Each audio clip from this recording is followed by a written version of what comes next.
All right, everyone, welcome to The Time Has Come with the Cognoscenti League, the second season of the Cognoscenti League. Coming at you here. We're going to have a couple of guests on the show, and thank you for joining. First and foremost, we have got, if you've been following this league, if you've been following my posts and the posts of the other 11 individuals that are currently in this league, about the Cognoscenti League, you'll know that this is an experts league. It's the second year that we're doing it. And we've got some of the best fantasy football players that you could find anywhere, some great talent out there, different strategies, lots of rings, lots of belts, lots of accolades to all the individuals that we have in this league. And we are going to get started with that in about 30 minutes here when we've got our draft. We're going to pull that up on Sleeper as well, so you can follow along with us. And we've got a 5-minute timer on the league. So if you've got some questions in the meantime, though, I'm going to go ahead and I've got some people waiting in the green room here, and I'm going to bring them on one by one. And first and foremost, I think it's imperative that I introduce last year's champion, and that is Zach from Fantasy Football Data. Zach had beaten me in the championship game. It was him and I. And I went 0 for 4 last year in my important leagues, but Zach put me at 0-1. Nice to see you again, Zach. It is good to see you. I hope we get back to the championship game. Yeah, well, that's my goal for sure. I know you've got a target on your back, and and somebody else that has already expressed their interest in taking your crown, a man who probably needs no introduction to the fantasy football world, and that is Mr. Greg Kellogg. How are we doing tonight, Greg? I'm great. You know why I'm wearing a hat, right? Because I can't compete with your bald head and his hair. Just can't. Well, if I had a head of hair like Zach, I'd probably not shave my head. So, but I think I've also got probably about 20 years on him as well. So probably, yep. So, guys, thanks for being a part of the league this year. Obviously, with Zach being the champion, we had to have him back in the league. And how the league rules kind of work, this is a standard, if you want to call it like a standard 7 half PPR league. It's 1 quarterback, 2 running backs, 2 wide receivers, a flex, kicker, punter, 1 tight end. Half PPR, point per reception league. So it's a pretty standard league, and there's a lot of leagues out there. 10-man, 12 league, or a 10-man, 12-man, 14-man league. This is a 12-man league. The caveat to this one is that if you finish in the bottom 3, sorry, not sorry, you are not invited back to play that following year. You might make it back in the year after that, but bottom 3, unfortunately, get to stay out of the league and refine their tools a little bit to see if they can come and compete with the big dogs again. How do you guys feel about that rule? Personally, I think I suggested it to you. That you did. Yep. You said make it a little bit more competitive, make it unique. Maybe not invite everyone back again. And I was actually the first thing that I was going to do was just invite the top 4 playoff teams. So Zach and I would have been here anyway, along with Codeman from Ballers and Briefs, and then Fantasy Football Know-It-All. But after that, it was tough to say no to guys like Joe Frick from FSAN and Sean at the coach's desk and Matt Montgomery and Top One Trent, guys like that played very well in the league, played admirably. So yes, you I did like about crowns, by the way, right? I hope Matt comes on and shows off his crown. You went to the expo for the first time, right? Yes, sir. Okay, the expo is held in Canton, Ohio at the actual NFL Hall of Fame. It's put on by a friend of mine, Bob Long. He also runs several leagues that he calls the King's Classic, also the Queen's Classic for women only. Gina Noble, by the way, has won back-to-back titles. She has a physical crown from winning that. Well, I told you that I thought you should talk to people at Crown Champs, who are actually my guests on my podcast this coming Thursday night. If you can you zoom me up big so I can show these off? Let's see if I can here. Yeah, there you go. See the rings? Goat ring and 2025 championship ring. Okay, you can take me small again. My face is too scary for your audience. Uh, anyway, they also do crowns and robes, and I don't want to say it's a mallet, but it's like a hammer for when you're doing a live draft and you want to Yeah. pound it because the timer went out. It's amazing what these guys have done. I mean, and they're good people too. So I hope Matt shows off his crown because they sent it to him after he won the IDP Kings Classic Good last year. deal. Yeah, I wanted to see that. There was a picture. I saw that podcast where Matt Montgomery was on your show with you, and when she presented him as the king and told him that he was going to be getting a crown, it looked good on paper. It looked good on the screen anyway. I'd like to see it in real life, and to see it on his fuzzy little face would be awesome too. Well, I just think they've got another thing, a football that's like $25 for the football. Now, when they display it on their website, it's got a nice little wooden base. I got to believe that's extra. I can't believe that that's part of the $25 because you go down and get a rubber football from Walmart, you're paying $25. So, Yeah. But the football is set up with signing panels so your entire league can sign off on it. They just got some nice stuff. That's all. That's really cool. And they're And good people. And they're good people. it seems like that's a pretty reasonable price too. I know that last year we went through Trophy Smack, and we went ahead and that's when I ordered the ring for this league. Zach, do you happen to have that with you? I do. I would need to go up and get it from somewhere in my room, but I can do that if you want me to. No, that's fine. I don't want you to go through your box of collection of fantasy football championship. But you don't rings. wear it every day? I do not. No, I actually have a toilet bowl that I won a few years back from my uncle in our family league, so it's sitting there up there in my room as well. But I admire the ring a little bit more. So. Well, this year we'll be doing a ring again for this season of the Cognoscenti League, and Greg and I have been in a couple of leagues now. I'm in his Beta Hall of Famer league. We've got this Cognoscenti League. We're actually currently drafting in a league right now called Up in Smoke, and we've got a couple that are in the future. So Greg and I have had plenty of time to kind of go back and forth about draft strategies, and we've seen how each other draft and the people that we're kind of targeting in each round.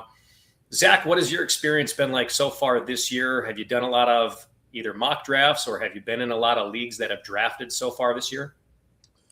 This is actually my first redraft league that I've participated in. I'm going to be in more, but I've done a lot of best ball. So it's a little bit different than redraft when it comes to strategy. And I was actually just adjusting some of my rankings with best ball being a little bit different and the type of players I'm looking for in redraft. And so I've done quite a few of those. So exposure is a little bit different on there than it is I'm going to want in redraft. But I've had my fair share of what I want to do, and we're getting running backs early. Make sure you get those, but I'm not sure in redraft how that's going to work out. Just because. No, Zach, you should definitely go place kicker defense the first two rounds. I thought about it. Getting Houston and Aubrey. Aubrey, yes. Or Little. Who isn't Little that had the 60-yarders last year? Yep. Yeah. But no, you got me in redraft this year. You guys got a little bit more experience so far. He's just saying we're old. Yeah, that's what he's saying. We need to get getting some more best ball drafts. Apparently, I haven't not done one of those yet this year. Well, EFF though, right? Extreme Fantasy Football. Yes, sir. I tell you, Zach, you may not have heard of this, but I know that Jeff has. Extreme Fantasy Football is a new app. It's free to download. It's for either smartphone, whether you're an iOS or a Android, and it's free to play. But they have a league called Blitz, where the first 9 weeks is the first half of the season, and then week 10 through 18 is the second half of the season. Then the playoffs are during the wild card round of the playoffs. And the way it works is you can play anybody you want. Okay, and it doesn't matter how many teams play that same player, but you can only play him one time during that first half of the season and then one time again during the second half of the season. So there's some strategy involved there. Yeah. And I just find that fascinating. So Definitely. That sounds interesting. Yeah, and like I say, it's free, so why not try it? They're Yeah, trying. They're I might shooting have for to. 2,000 people this year, their first year out, Oh and I yeah. hope they get it. I really do. Mm. And if you Yeah. jump in now, you can compete against me because I think, 65 spots open in the public league I'm in. Oh yeah. Now, Zach, and we met people from EFF that were out there at the Fantasy Football Expo this year in Canton a couple of weeks ago. Zach, have you ever been out to the expo? I have not. I thought about going this year, but I wasn't in town, so I was actually going on vacation, so I couldn't even admit it if I could have gone. But no, I want to get out there sometime. I would plan for next year and schedule it ahead of time. Yeah. I think, didn't Okay. we say it was like the 23rd through the 25th of July or something like that? That sounds about right. I am Yeah, not it's 100%. I think the last weekend in July, Friday, Saturday, Sunday. Okay. Yeah. It's usually the week before the Hall of Fame game, actually. So if you take a week, you can stay and go to the game. Yeah. Fortunately for me, I live in Indiana, so it's not that far Close. away. So we drive. Yeah. Yeah, I'm flying up from Texas, so No. Yeah. All right. So I don't see any questions. I was kind of hoping for a little bit bigger crowd. So let's go into this. Zach, since I haven't had a lot of time, FaceTime with you or podcast time with you, what are some of the things, and I know you mentioned that this is your first redraft league. And for those that don't know, a redraft league is basically where you're starting fresh. You don't have anybody that you're keeping over from a previous year, which is usually known as a keeper league, keeping anywhere from one to a half a dozen different people. Usually when you get up to, past that 6 keeper league mark, you're just doing a dynasty league at that point in time. And a dynasty league, you're really just drafting rookies from year to year because you're building your entire team. So redraft league, everybody starts off, brand new. You could pick whatever people that you want. What is, without giving away too much here, Zach, because, is he obviously, still with us? He went dark. no, he's still with there it. you go. Zach, what is one of your, maybe not go to, but what's one of your strategies that you look to do in a redraft league? Yeah. So last year, honestly, it kind of revolves around when I want to take quarterback. Last year, I was not into some of the bigger guys at the top, like Baker was steamed up last year, and then Goff was up there. And I really liked the later guys with May. And so a lot of my strategy revolved around him last year just because I thought he was going to break out, and he did. This year, it's kind of the same way. I like that quarterback range between Herbert and Dak and Williams and those type of guys where I feel like I don't have to overpay for Allen, Lamar, and those type of guys at the top, even though they're great players. So it kind of starts with what I want to do at quarterback, and then running back this year is important for me. I think that range with like Montgomery, Judkins, Swift, Irving, Tootin, wherever you have it ranked, those guys are going to be important to get right. Just because that takes up sometimes if you go running back early and then you got to pick 2 of those guys, or you got to finish out your RB room at the top with those guys. So those are the ranges I'm looking to get edges on people, is between those type of groupings. Very nice. And I believe, if I'm not mistaken, all 3 of us are in different divisions in the Cognoscenti League. I'm in the Illuminati division with roll coverage, top 1 fantasy, and B-Smoke. And then we've got Greg is in a division, the Oracles, with Joe Frick, Matt Montgomery. And, you guys are in the same league there, or in the same division. You're both in that one. And then we've got the Well, Virgio. you put me with the champion, the football guys guy, and FSAN. Yep. Okay, I understand. You guys, that's why you guys are the Oracles, man. You see it. You've been in this before. And then we've got the Virtuosos with Fun Football Podcast, Ballers and Briefs, Sean from the coach's desk, and then our other playoff team from last year. So FFB, know it all. But one of those guys, tell you what, we've got somebody else from my division just stepped in. Oh no, B-Smoke, where did you go? Yeah, truthfully, there's no real weak teams in this league, so it doesn't really matter who you put where. Oh. Hey, B-Smoke. Hey. All right, I saw you were waiting there. Sorry, buddy. We got you on. That's all right. We lost your visual, though. Oh, I didn't know that was a thing. So, hold on. Got audio, not video. Aren't you going to ask me what I'm drafting? All right, let's go with that. All right. Well, I'm old school. I remember stud running back theory where you get 3 running backs in the first 5 rounds. I've moved more towards hero running back. So I've tried to make a trade with Frick, and he denied me. So I'm just hoping that my guy, Jahmyr Gibbs, drops to pick 11.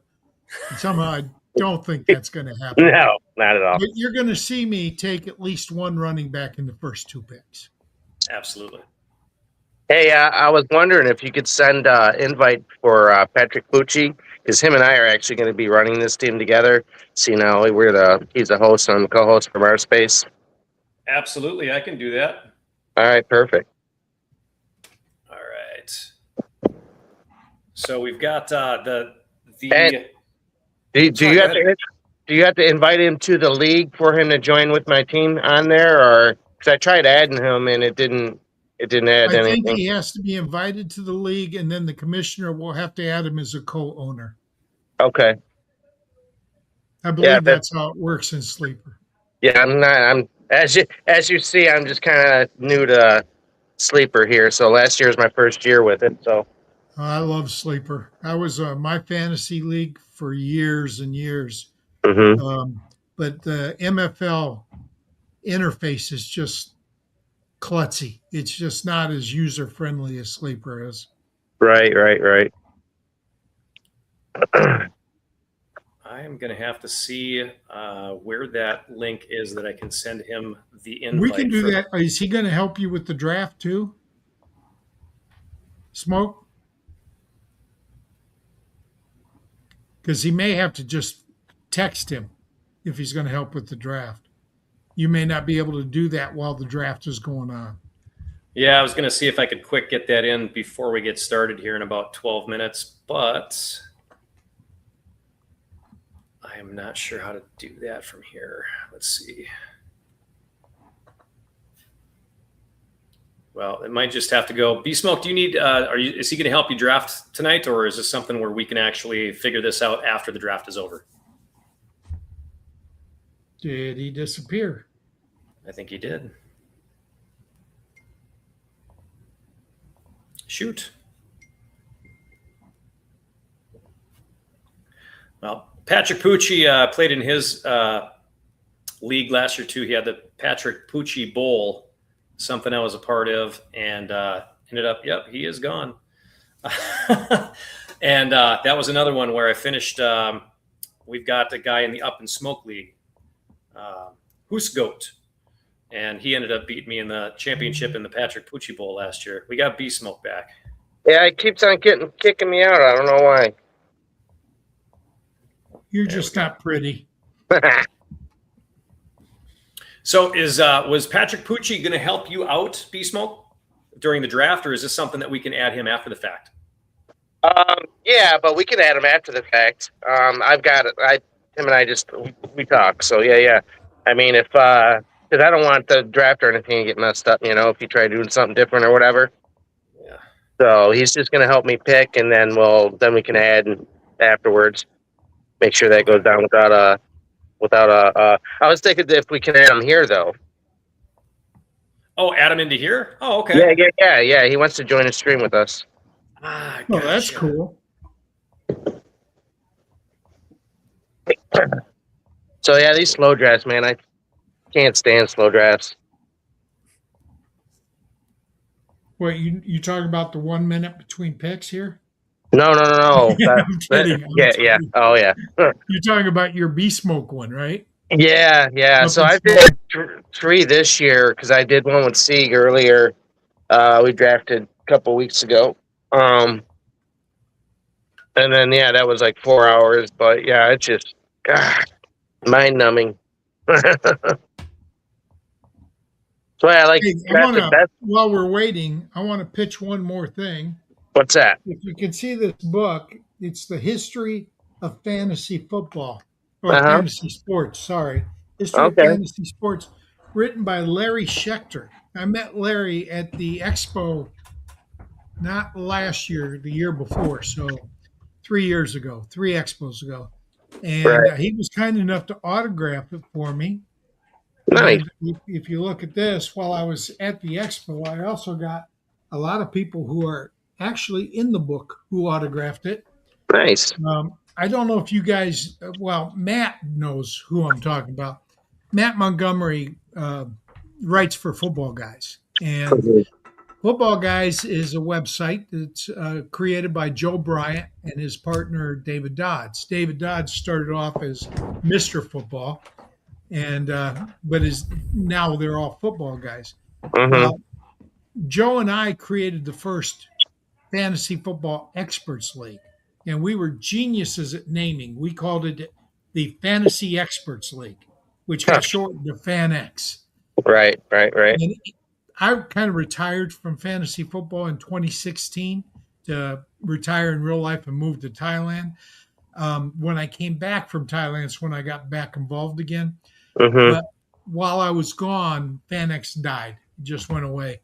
But it was there for 20 some years. So it was a long lasting experts league. And it's covered in this book. So History of Fantasy Sports, you can get it on Amazon. Larry Schechter. If you want to know how fantasy sports got its start, it's an excellent read. I'll have to look into it. I remember being in elementary school and junior high, and we set up our own fantasy league using a newspaper and everything, and it was cool. And then once it became a real thing, like in the internet, it's like, holy cow, this is so awesome. Yeah, nobody saw it's a multi-billion-dollar industry now. Oh yeah, it's huge now. I mean, they got their own expo. A multi-billion-dollar industry now. So yeah, I mean, they got a huge expo, their own expo, like Comic-Con and all that. Like, so it's real. Well, before Bob put together the FF Expo at the Hall of Fame, Fantasy Insights used to run a fantasy convention in Vegas. Oh, shoot. We had several of those in Vegas back in the 90s. So, yeah, it does. And again, if we're going to pitch something, we ought to pitch the Scott Fish Bowl. Anybody that's watching this that loves fantasy sports should look into the Scott Fish Bowl and try to become a member. Last year, there were 55,000 people that applied to play, and there were 5,104 teams. So about 10% get in, a little bit under 10%. And all the proceeds, there's no fee to get in, but Scott does ask for a donation. Right. $45, $50. Doesn't really matter to me. Every penny of that donation goes straight to charity. They raised over $500,000 last year alone for charity. Yeah, I've heard all about it. Yeah, if you want to get in, the easiest way to get in, to ensure you get in, is volunteer to do one of the live drafts. They have a live draft in all 50 states and 9 foreign countries. Oh, shit. Yeah, it's big. It's big time. It really is. And you go to the expo, you can meet Scott. He's a great guy. Yeah, I've been trying to. I was going to actually try and go to the draft with Patrick, but things just got kind of messed up. And but yeah, we're kind of looking forward to that. But I'm going to make it out there one of these years. It's just hard that it's I seasonal worker, and it's one of my busiest times, so it's really hard to leave during the summer. You're a Detroit fan? Yes, sir. Oh boy, we got another one. Oh, born and raised. I was born. Do you know where Ovid, Michigan is? Yeah, we talked about this before. Okay, you know where Owasso and St. John's are. And I'm halfway between. The largest freely owned dairy farm in the world, 9,500 dairy cattle, is in Elsie, Michigan. If you've ever had Borden dairy products, you know that their logo is Elsie the cow. The cow, yeah, oh yeah. My wife is from Elsie, Michigan. I grew up in Ovid.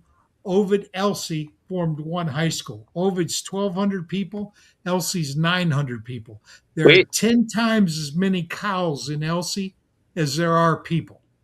I remember meeting you. You used to come on our space with Sieg and Patrick and everyone, and when I got involved with them a couple of years ago, I remember talking with you and then talking on the side with you and everything. So I I'm sent trying that to link. distract you guys, by the way. I want you all distracted so you time out. Yeah. I sent that link to Patrick. Hopefully he finds that one. But B-Smoke, was Patrick at the Expo this year? No, I don't think. No, he wasn't this year. He had there's a lot of things going on. Like I said, we were gonna try and meet up for the draft. I was gonna go and stay with them and everything, and things just with my work and everything. So it's just rough. Gotcha. But he's gone a couple years in a row. I know that. So I do believe he missed this past year. So he's oh shoot, who did he say? I think he's in the Scott Fishbowl, one of them, one of the leagues. A lot of folks are. I drafted in Yeah. Dallas with my co-host on my podcast, Rick Bersuelas, Mm-hmm. and my mentor and one of my best fantasy friends ever, Bob Harris. Went up. He drafted in Dallas, so we all drafted in Dallas. And Casey Kasem, if you know who she is, put it on. She and Erica put it on. So it was a great time in Dallas. It really was. And we lost smoke again. Yeah, we did. Oh boy. Well, I mean, it's fine. I mean, when we end up drafting, if he gets disconnected and has to auto, As long as he's got his app so he can pick. yeah. I love Sleeper. It's just so easy to draft. It is. We've got about 1:40 before we actually go live to the draft here. So that should be exciting. I'm going to pop open the draft room. You're not going to be able to see it yet, but I will share my screen at the when we get done here. But yeah, this should be fun, huh? I'm looking forward to it. So, Zach, who are you taking with your first pick, man? Depends who falls. What pick do you have? I have pick 7, so we're looking at you and Jeff have the two worst picks in the draft. In my I hate 6 and 7. I just hate drafting there. Yeah, I think that's the range where like Puka or Gibbs, Bijan, Chase, Puka. I think those are the 4 best players this year, and then I mean, you get the tier drop off there with the next guy. Not that they're bad players, but I tell you what, I wouldn't take Puka in the top 5 this year. really, he's going to be suspended. The question is it 1 game, 2 games, or 6 games? We just don't know. I think Schefter hinted like it would just be the Australia game, but no, I'm not saying he's right, but I don't think it would be a huge suspension. Jacob, I just don't know, and I don't want. And the worst part isn't the suspensions; it's if he gets in trouble again during the season. With this suspension already happening, he's going to get pounded. Yeah, I think we've seen a lot of suspensions over the years just not really get implicated by the NFL. Like they just blow it over till next season. So, and I'm not saying it's going to be the case, but oftentimes with suspensions, unless they're pretty serious, I try not to take too much indication with them. Well, him and Josh Jacobs, I'm avoiding this year. Yeah, Jacobs, I would be more concerned with him than I would be Puka, but yes. All right, gentlemen, let the fun begin. So, Frickers up. Has the draft started? Nope, not yet. You haven't pushed the start draft. Oh, we still got 30 seconds.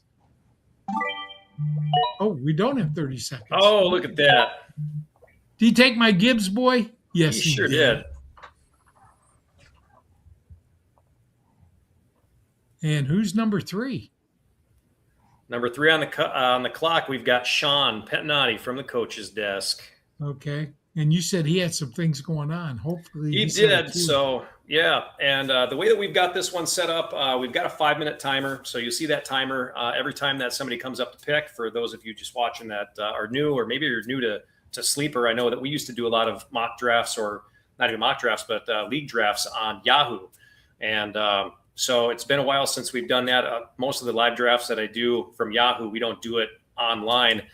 We just kind of get together and everybody picks their teams. We're using the big old boards, with the stickers, and we're putting our team names and our team players up there as we're drafting. But this is probably we've converted some leagues over into Sleeper. It's just one of the most user-friendly, I think, platforms that you can use for fantasy football. Do we want to talk about the picks? Yeah, we definitely can. I think people have heard me talk about what my thoughts are on Gibbs over Robinson. So I'm going to let one of you guys take it. I'm a big fan. I would have picked Gibbs number one. I've had the number one pick in some drafts before, so I've went with Gibbs. I have my reasons for it. I would not touch Robinson till the end of the first round. He is my RB7 this year. Ooh, baby. What's your reason behind that? And it's because he had over 2,000 total yards last year, and he had over 360 touches. Both of those tend towards regression. And over the last 25 years, by tend, I mean 86% of the players who hit those regress. So he's way down in my rankings. I'm taking a lot of crap for it, but, I put out my projection and I stick with them. Are you lower on CMC then? On who? CMC, Christian McCaffrey. I'm not drafting him at all. Okay. The last time he got 400 carries in a season, the next 2 years, I think he played 4 and 5 games in each of the next 2 years. You are correct. And he's 30 years old. Jim Coventry did a really good Instagram video on CMC. You should look at it. I'm not Jonathan Taylor. I'm not taking till the second round, which means I'm not taking him. Bijan, I'm taking the end of the first round. Pardon me? Who's your RB2 and 3 then? Cook and might be Genty. I don't remember. I've got Cook, Genty, Kenny Walker's up there, O'Marion Hampton's up there. I really like, and I'm leaning Walker a little more and more because I keep hearing they're going to use him in the passing game. Mm-hmm. And I love his quarterback. I absolutely love his quarterback. Yeah. Well, then I took 2 of your in the Up and Smoke League that we were in. I took 2 of your favorite guys there. Yes, you did. You took Cook. I told you I wanted him. He was at the top of my queue. For those that don't know, I'm picking 12 in Up and Smoke, and Jeff is picking 11. So actually 9 and 10 because it's a 10-man league. Oh, right, 9 and 10. Okay, but into the draft, and he sniped Cook from me. I would have, as my number 2 overall running back, I would have loved to have started with Cook. And I don't remember who I took in that league, but I took a running back, and I think I took Amon-Ra with the second round pick. All right. So there goes Amon-Ra with the pick 4, and he was followed by Chase, of course, Jamar Chase at number 3. So we've got back-to-back wide receivers, number 5 here, and then I'm on the board.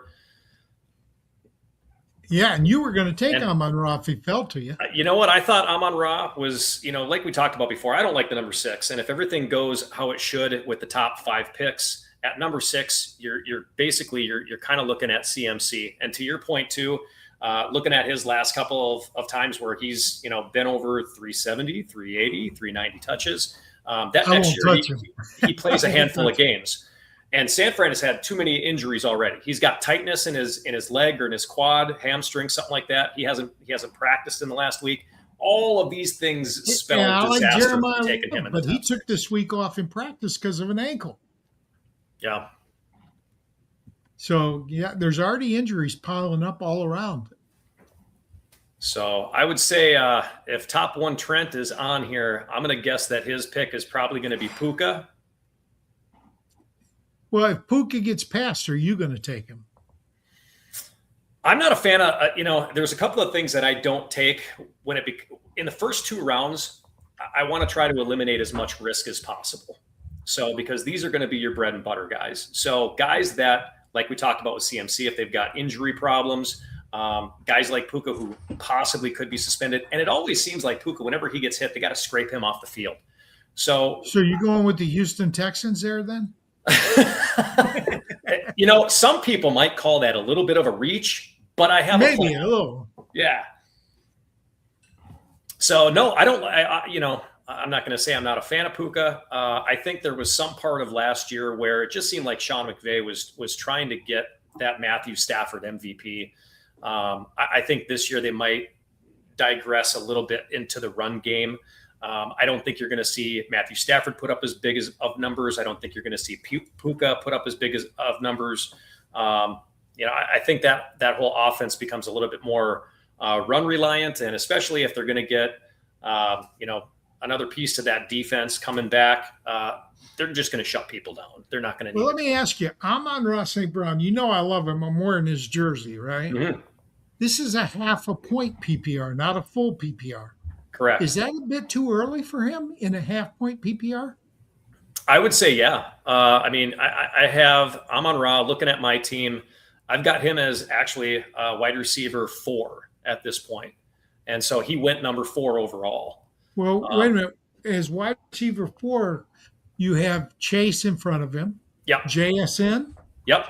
And who else? And I've got Puka right before him. Oh, you are sticking with Puka then. Well, you never know. I thought it might be CD or Justin Jefferson with Kyler Murray. Boy, I'm not a real big fan of that either. I mean, he fell to us in the Up and Smoke League, or he fell to me on the turn. So I felt like I couldn't really resist taking him on the turnaround at pick 12, which is where I think he kind of belongs.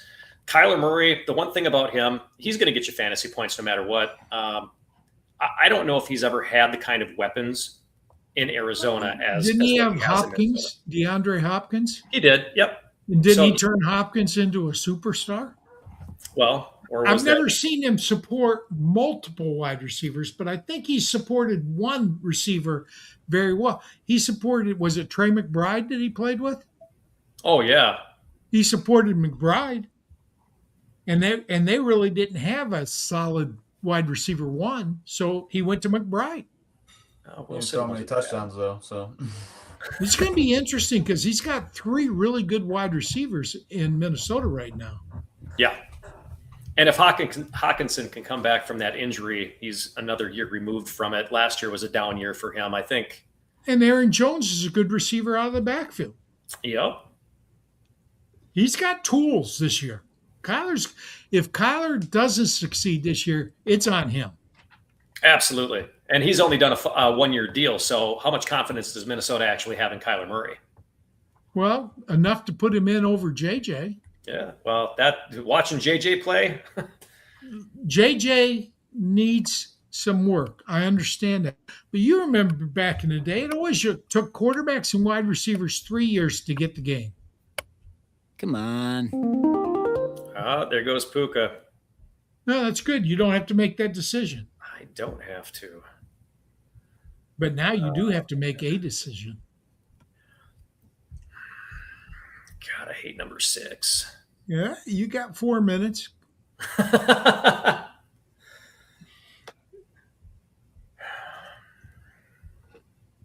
Zach, who's he going to take? I'm hoping he doesn't take somebody, because there's 2 guys I'm gonna take, so I'm getting one of them. So Cam Little. He might boost the kickers here. He said he wouldn't take the defense, so maybe he takes the kicker. You know, Marion Hampton's out there, and he's climbing a lot of draft boards right now. Did you see that? And you know who my number 2 running back is, and he's still out there. And it wouldn't be like the first time you've sniped me this year. I might regret this, but we are going to go with JSN. Well, I like JSN in this league. I just don't like wide receiver in the first round. Yeah. Ooh.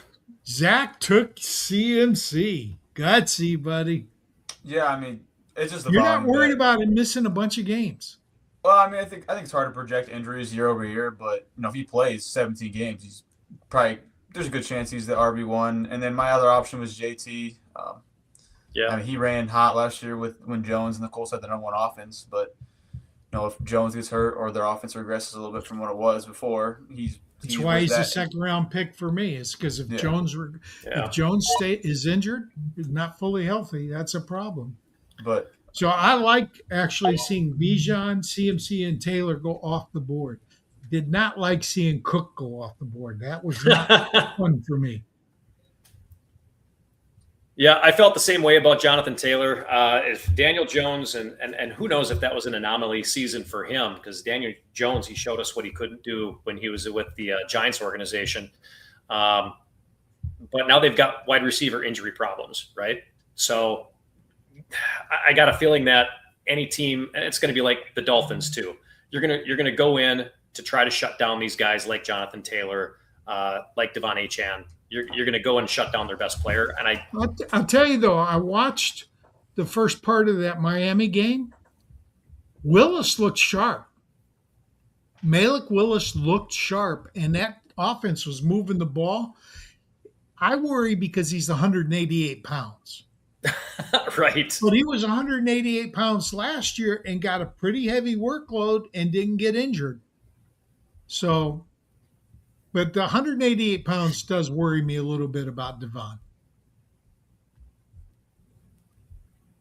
Well, we've got a little bit of a running back trend here. And I look at this and I'm already kind of questioning my JSN decision, just because typically when you're in a draft like this, if you're picking the same position for the fourth time or the fifth time, you're getting these guys who are probably on a lower tier of wide receivers. Now you can make the argument too. It's the first round. We got a lot of superstars out there. You can make a claim or your argument for any one of these guys. But now we're on a little bit of a running back tour. And it's going to continue when it gets to my pick. I'll tell you that right now. Well, I know you're high on Ashton Jeanty, so I have a feeling that if he falls to you. I'm high on Ashton Jeanty, but I'm also high on Kenny Walker. So I'm going to get one of those two with the next pick. No Saquon for you, though. If Walker and Jeanty and Chase Brown are gone before my second round pick, I might go with Saquon there. But there's a couple wide receivers I like, and I don't mind going hero running back, hero wide receiver the first two rounds. And this is 1-2-2-1, right? One quarterback, two running backs, two wide receivers, one flex. That is correct. Yeah. So it's not like we have to load up on wide receivers. All right. So we got Fun Football Pod is on the clock. 2 minutes left. 5-minute clock's too hard for some people. My guess is, though, that they're just not here. Yeah, that's a shame. Yeah, it is what it is. That's why we have a 5-minute clock, give people a chance. And the rest of the draft's going pretty quick. How much? We've been on air for 43 minutes, so we're almost done with the first round in less than 15 minutes. It's not bad. My pick will be instantaneous almost. Yeah. I was thinking about making this a 3-minute, but then we would have less time to chat. Yeah, that's fine. And it does when somebody is timing out, it gives us time to look back. So of the first round, what do you think is the riskiest pick that was made? For me, it's CMC. Yeah, I think we kind of covered it. I think it's Puka and or CMC right now. Zach? I will go Taylor. I think the regression and efficiency is coming a little bit, and I mean, I think you can make a case for injury for a lot of guys. I know some guys are more prone than others, but I feel like with CMC and even Puka, I mean, if they play, they could easily be the RB1 or wide receiver 1 in their position. When CMC plays, he's always good. There's no doubt about that, but he is also 30 years old now. That's true. And so, I mean, I think with ADP, I think I'm right. I mean, I think CMC is my 6th or 7th player, so I got him. I think his ADP is like right around 5. So I think you got a deal there. But this guy, yeah. I wouldn't risk it because I've seen him get hurt too much. Yeah. And like Jeff said, goal of the first round should be to mitigate risk.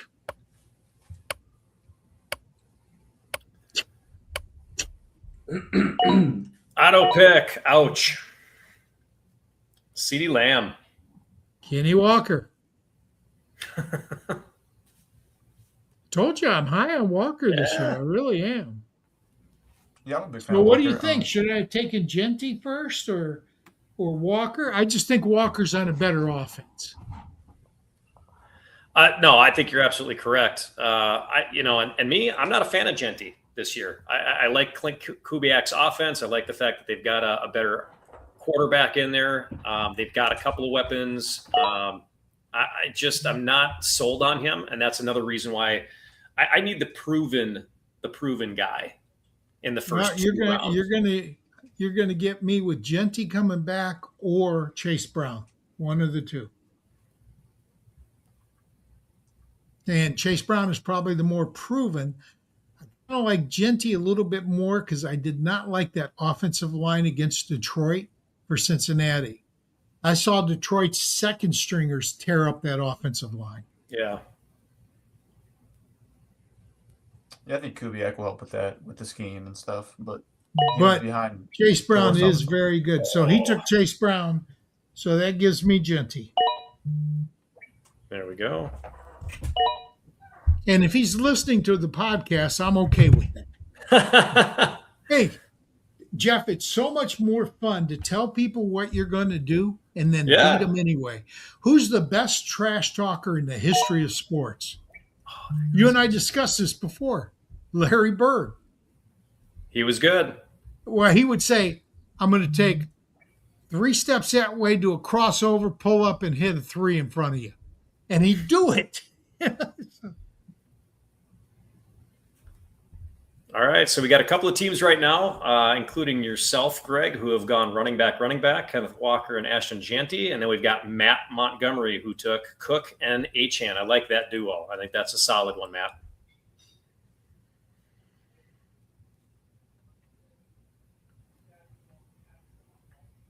I'm going through and resetting my queue. I mean, I know I'm next, but I can give you my thought process here is a little bit. With CMC, Malik, okay. I wasn't gonna go Malik, but since I'm on the clock here, there's a couple of guys going through my mind.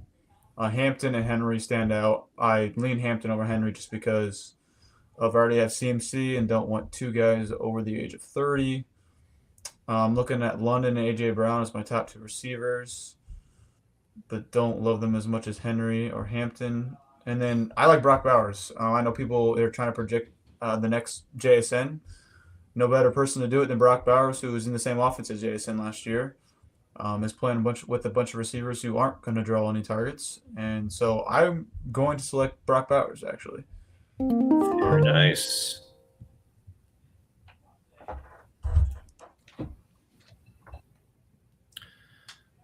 Well, I tell you what, for me, this comes down to 2 people on my pick here. My best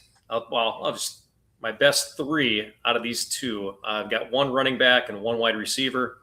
My wide receiver is AJ Brown in New England. So I love him. I think that would be a pick to take. But considering the fact that I already have a wide receiver, I cannot go wide receiver. So I'm going to take my guy, Derrick Henry. Gotta take Derrick Henry. Gotta take the king, man. Yeah, I was. And Hampton went immediately after. Just watching him stand on the sideline there, that dude is still a beast. I don't care if he's 32 years old or not. He's smaller than I thought he was. Derrick Henry. When you look at him, his legs don't look like tree trunks. He's got a little bit more giddy up too than I expected. Yeah. I'm kind of surprised Hampton went before Love, though.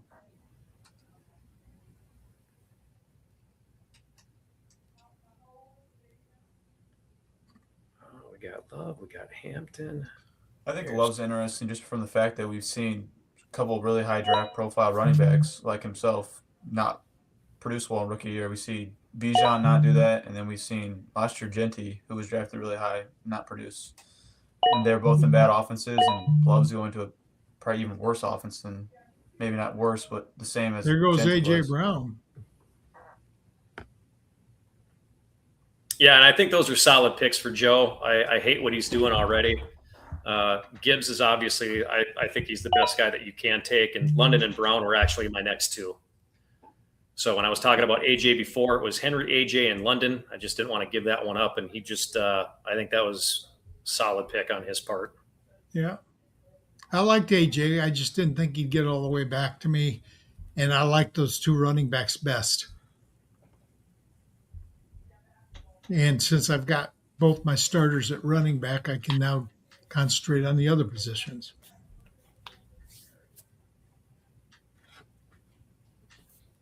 All right, we got Sean again. I'm going to go ahead and message him. Let him know he's on the clock. 6 running backs in the first round, 1, 2, 3, 4, 5, 6, 7 running backs in the second round. 13 running backs gone. 1 quarterback, 1 tight end. 1, 2, 3, 4, 5, 6, 7, 8, 9, 10, 11 wide receivers. Oh, he took my guy. I wanted Kyron Williams on the way back. Nice pick. Sean, shouldn't have told you you're getting on the clock. Mm. No, McBride was in my list. And McBride was my backup. Yeah, he was in my list too. Well, it's good to know he wouldn't have gotten to me anyway. Well, this is that number 6 spot I don't like. I do like who I've got coming back to me, though.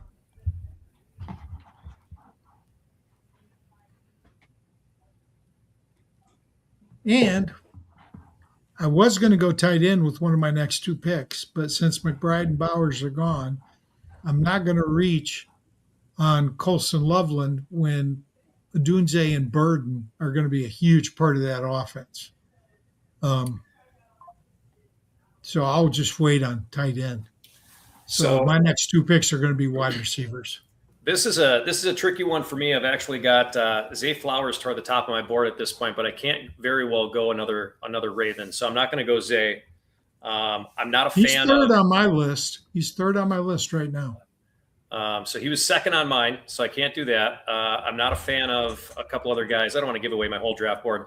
Running back wise, I've got 2, and one of them has a potential of being suspended. So I'm not going to go with him. Josh Jacobs. That is correct. So I'm going to go with the guy that I've got just a fraction lower than him positioned right now, and that is Breece Hall. You know, you could have gone Jacobs and then just backed him up with Marshawn Lloyd later in the draft. I could have. Because I think Marshawn Lloyd looked pretty good in that opening game. He was decisive. He was quick. I don't think he's as good a back as Jacobs, but I think he could, serve as a 1, 2, 3 game replacement. Now, if Jacobs gets 6 games, that's a different story.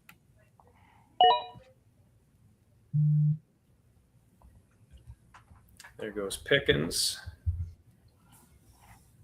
Again, I don't like that Pickens CD because I don't know who's the target from game to game. Yeah, Zach, what's your call on that one? I mean, we kind of mentioned before, Chris Olave, Zay Flowers, even Devonta Smith is out there. You go Pickens on that. What's the thought process behind that one? Yeah, I actually am lower on Pickens than ADP, but he was my highest player on my board. So he's not a player I'm completely in love with at his cost. But I think with him, we saw last year when Lamb misses time, if he does, that he's potentially a top 5, 6 receiver in fantasy. And then the Cowboys were one of the better offenses in football. I expect that to be the same. And I don't really expect anyone other than Ferguson maybe to get 12% target share to really have any other say in the offense besides Lamb and Pickens through the air. And so, I mean, I don't love Pickens at his ADP, but he's my highest drafted player, and I think he's a really talented player as well. So, who just picked?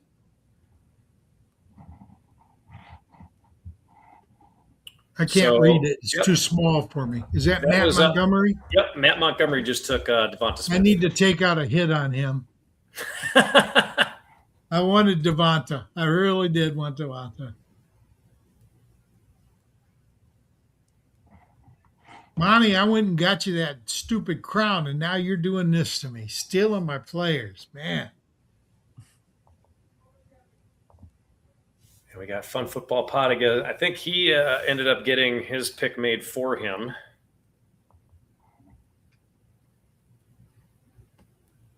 He may have had both of them made for him. Yeah, CD Lamb was definitely a auto pick. Let's see. Well, I think it's safe to say that if he is picking, well, no, it's not safe to say. Never mind. I'm going to take that back.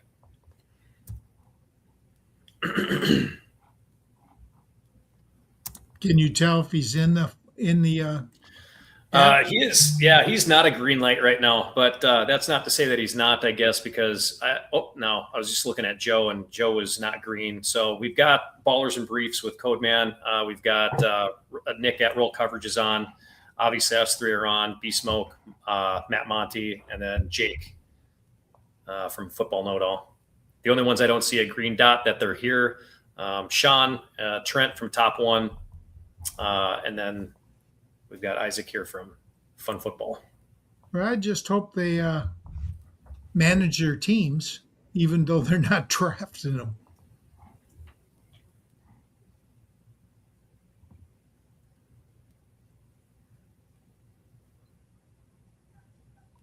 Yeah, that running back choice at the turn, Jake made a comment before, that is a difficult one.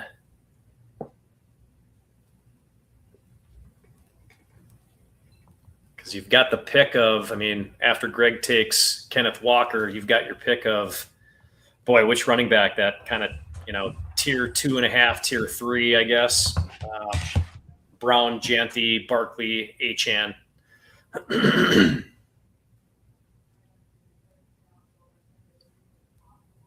Hampton.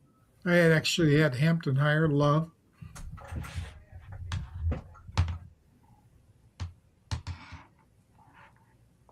But running backs have been hit pretty hard. This round, not so much.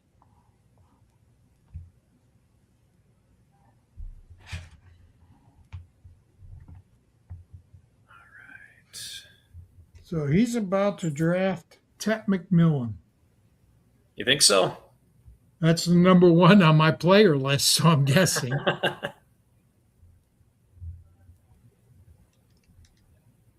We'll see if that's how it works out, of course.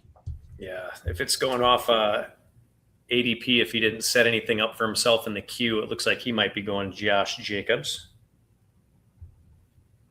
Oh, you think did Jacobs already go? No. Oh. No, he's still there. I've actually got you're right. Josh Jacobs. I had it set to receivers. And Javonte Williams, too.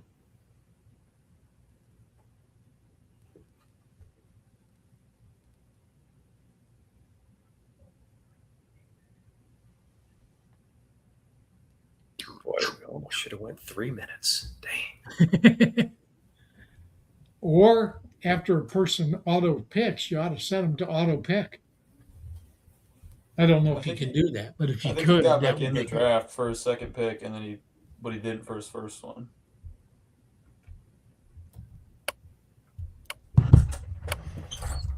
TikTok. And it looks like Jacobs is going to be the pick here. So, Greg, what wide receiver are you going to take? Lad McConkey. Nice. Javonte Williams. I'm not even looking at the bye weeks either. I should be, but I'm not. Can you scroll the board up a little bit so we can see more of the picks? There we go. Thank you. Yeah, no problem.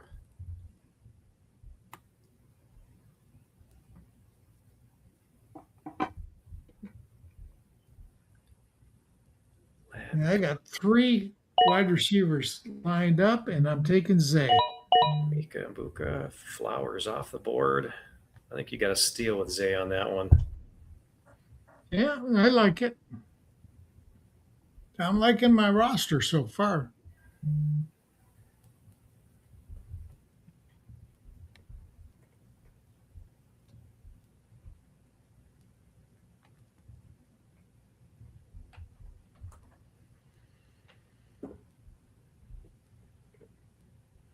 And up to Matt Montgomery.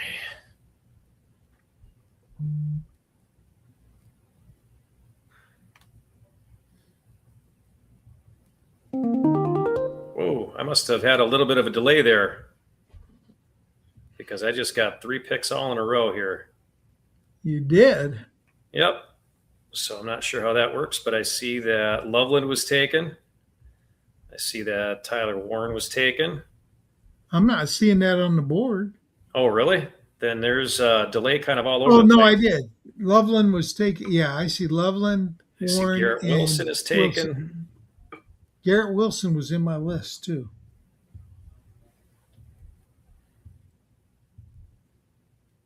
And it's to me.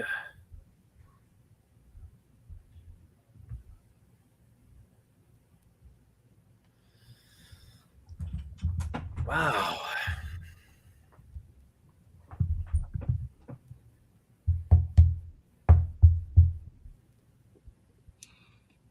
All right. Well, I'm going to go another wide receiver here. Man, you're taking a long time to pick. I know. I got to, Lamar was, again, so it's like, okay, I would have taken Zay Flowers maybe. But taking this Henry pick where I did not foresee all of the contrast of problems You with can still get a stack with Lamar. The problem is that he doesn't throw to Henry at all. Yeah. And I stole the guy he does throw the ball to. Yeah. So I went Jalen Waddle. I like Waddle. He was on my list too. Him and Wilson were the other 2 guys on my list when I took Flowers.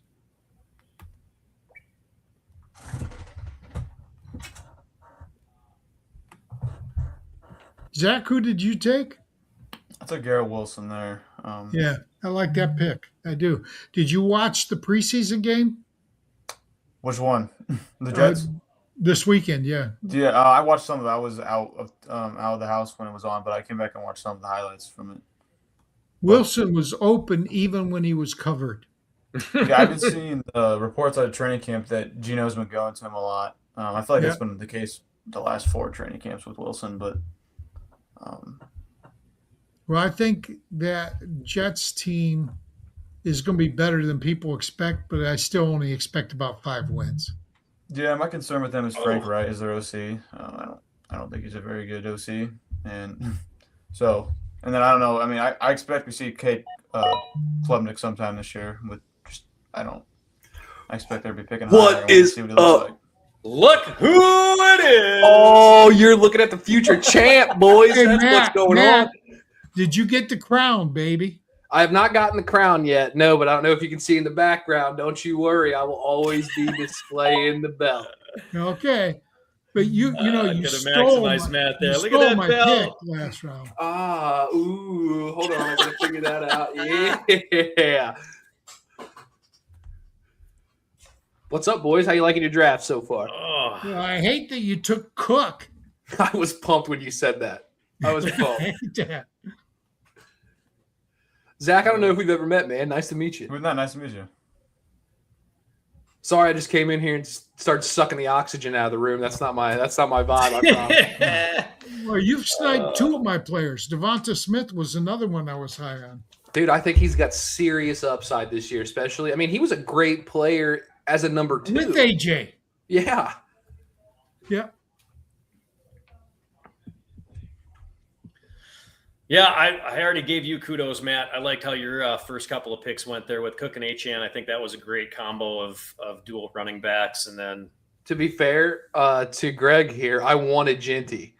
And I was like, I didn't want to take him that early. I think Cook's got the volume upside. And I don't know. I just feel like Cook's more, what you're getting. And Genty's more of like you're projecting growth. And I love that. I think Genty's great. But there was no way I could look at that and say, I got to take him in the first round. I just didn't feel that at that point it was worth the risk, if that makes sense. And it's not a risk, you know what I mean? But it's like you guys were talking about earlier. You can ruin your draft in the first round. You can, if you take that wrong, that landmine. But I took Cook as like a safe pick, absolutely. No, I love that pick as well. I've seen Cook go a lot at that number 9 spot too, so I think he's getting a little bit more. Uh, Boy, a couple of weeks ago, I hate to stammer and stutter over myself, but watching Cook go in the second round, it kind of blew my mind. I didn't understand why he's going there on one of the higher offenses in the NFL. I get it. You've got Josh Allen there, maybe stealing rushing touchdowns, but I mean, even if you give Cook 2 or 3 more touchdowns and add that to his points from last year, he's a top 5. Oh, 100%. I can take a touchdown hit as long as that volume's still there. That's kind of how I view it, because I feel like you're not going to be able to predict touchdowns. So to me, you're looking for those guys that are going to get a solid amount. Whatever that amount is in your brain is kind of how you got to draft it. I need the guys that are on the field that are focal points of the offense. And I know they just signed DJ Moore. I know Josh Allen's a wonderful quarterback, but I still think that having a strong run game is going to open up Josh Allen, and that's what they want to do. So in order to get Josh Allen to make those, gargantuan leaps, you got to have a good run game, and Cook's the guy. I mean, there's no question. And you just mentioned him. Joe Frick goes back-to-back. DJ Moore and Scattaboo. Great pick, Joe. I don't know how to feel about Scattaboo. What do you guys think about him? I like him.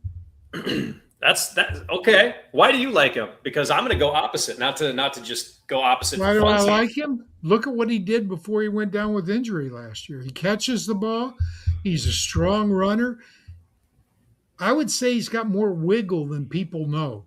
I mean, he's got good vision inside the hole. So that's why I like him.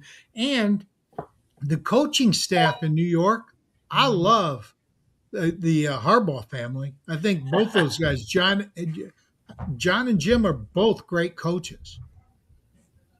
That's why I like Scattaboo. Now, why don't you like him? Well, I mean, one of the things is I don't like the knee injury that he's coming off of. Number 2 is he plays, his style of play is very violent, and that's not necessarily a bad thing. But when you're coming off an injury, it's a little bit questionable for me. And whereas I'm a Ravens fan, and I got to be firsthand watching the confused look that's always on John Harbaugh's face for why his teams self-destruct in the fourth quarter.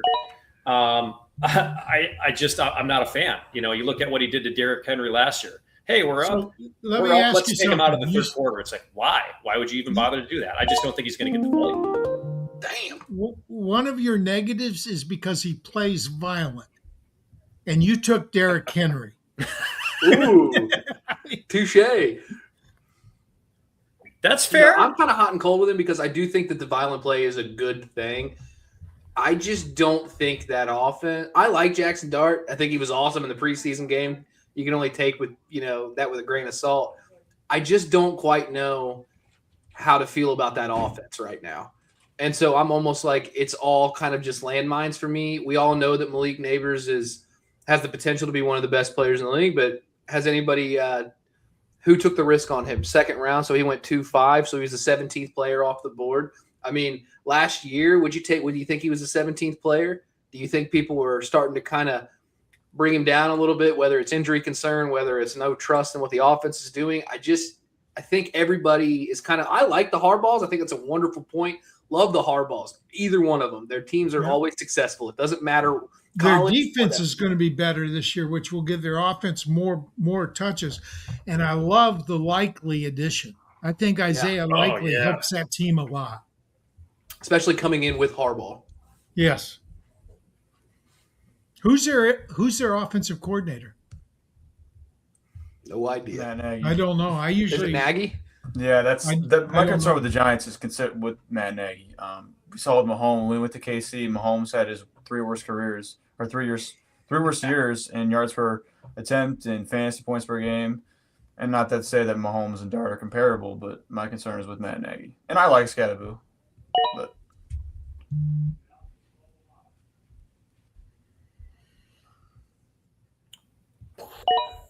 Oh, we got a running back run.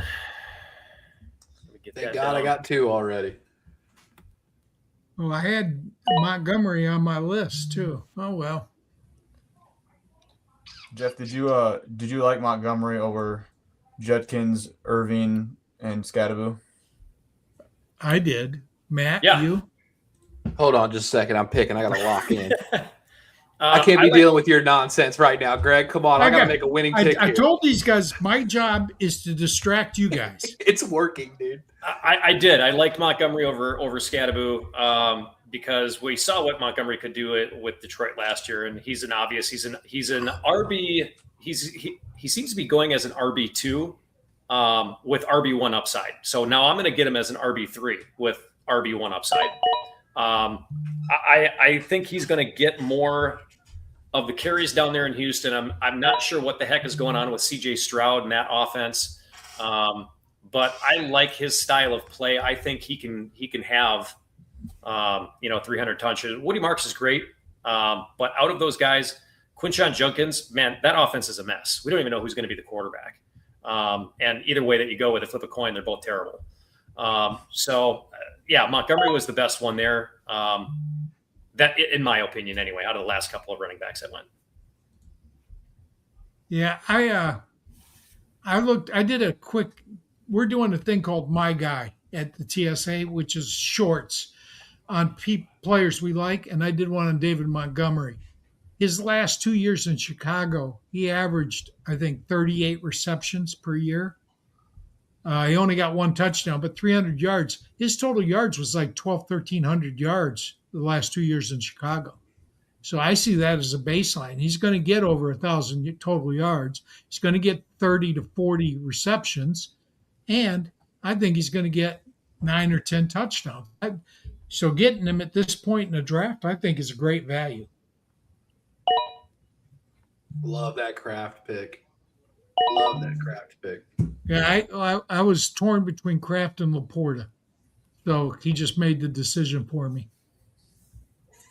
See, this is not – I was really hoping more receivers would go between my two picks here because I didn't know who I wanted, and I don't think anybody else quite knows either. And at least the last 4 or 5 picks, I don't like who's available right now, and I don't know if I want to – I don't know. Go with another running back and just kind of let the cards play out. But there's another 20 picks before I go again. So it's kind of hard to not take one right now.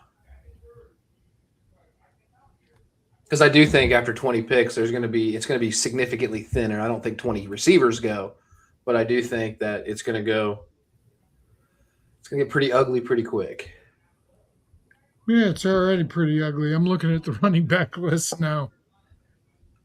Dang, this sucks. I really wanted to get Price, and he apparently is gone.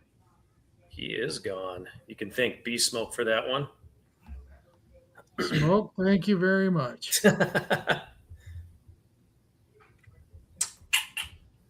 Damn. I hate this pick. I hate having picks that I'm just not confident in. Well, you should go with defense then. Evans. All right. You're an IDP guy. You should go defense. Yeah, right. I'll take him Early early. and often. I don't know about. I love Evans, first ballot Hall of Famer. I think Is he? Yeah. I think he is. All he does is get 1,000 yards and 10 touchdowns every year. Hey, I hope he does that in this league. Come on, give me one more in a new horizon. I need better luck than last year. I was trash in this league last season, so I've got to have a strong showing. I'm letting Jeff's league down right now. And this was funny because we talked about this before, is the bottom 3 players don't make it the next year. And you were just right on that cusp. Number 9, Maddie almost didn't make it. What? It's disgusting. It's disgusting. I've The only one with a crown, although he doesn't have it yet, but he does have a crown coming. The only one with the crown, and you're going to boot him? Oh, my God. Do you have that crown? I don't have the crown yet. It is coming in the mail. I was blindsided by Greg and Rick with a crown. I got a nice little ovation, and I can't say that I wasn't ready because I did have the championship belt right off camera and threw that sucker on my shoulder as soon as they started proclaiming me the king of fantasy football. So, I mean, it's about time I got a crown. That's how I'm feeling it. King of IDP, and you beat the Godfather. Yeah, that was the best part, man. That was the best part because it was my first year in that league. Got the invite from Gary. Super nice guy. Who is the best dressed man in the expo? It's a Gary. It's not even close. Yes, It's Gary might get first and second. He's that much He might, overdressed, overdressed everybody else. He's fun too. Gary's really a fun man. Yeah, he is. I got to tell you, we're going on a wide receiver run right now. I just took Terry McLaurin, and he was so much higher than I had than a couple other guys on my list. I like the Parker Washington. I had Parker Washington on my list. But I got my starters now except for my flex. So I can go anywhere with Same here, flex. man. Same here. I like doing that in drafts like this. I know a lot of people like to stack, 4 or 5 wide receivers or 3 or 4 running backs, depending on what the layout of the league is. But I kind of like filling my starters and then giving myself some flexibility in the flex position just so that way I can go, okay, how do I feel about X position or whatever? I can kind of backfill that almost like – because those are interchangeable positions anyway, right? I mean, when you get to the flex, you're just looking for the best non-bench players. So and that's kind of how I'm trying to view in this particular strategy is just like, okay, I've got all the positions filled with guys I'm pretty confident in. So now I can take risks at the flex spot and be a little bit more, aggressive in the drafts moving forward. Because I think these rounds, 6 through 12, I think that's when you win the league. And then obviously if you pick somebody in like the 14th round and he's insane. But I really do think that the meat of the draft here is the depth you build. And I think that's what kind of puts you over the edge. Absolutely. But I say that as the 9th place team. So take that with a grain of salt. Well, you had some injuries on your team, though, too, last year. Did you have who did you have last year? I remember I your could pull team. it up, I'm sure. Oh, no, it's on another platform. Or was it on the same? Yeah, I don't know. I can tell you that if you can't remember it, I'm glad because I'm also blacking it out.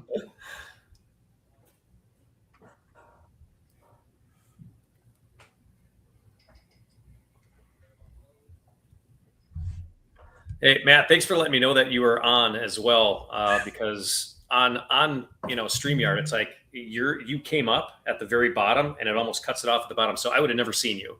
Oh, you're good. I messaged you on like every platform I can think of. And I was so please don't think I was just like spamming you. I was like, I don't know if you can see me because I've done the same thing where people are sitting in the studio and I'm just sitting there rambling. They've been like, hey, dude, like I'm waiting.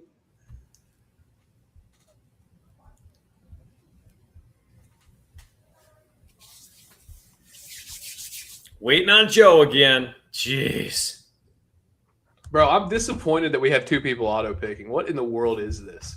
I auto picked Well, did you set it auto? on the first pick. I had my cue set and I set auto. You're present though. You're present. I am present. But And your presence is a present.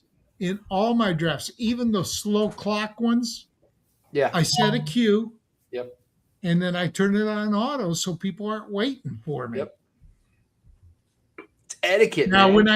when I have 2 picks in a row, I don't like doing that because I may want 2 different positions and I'm not sure who's going to go before my pick.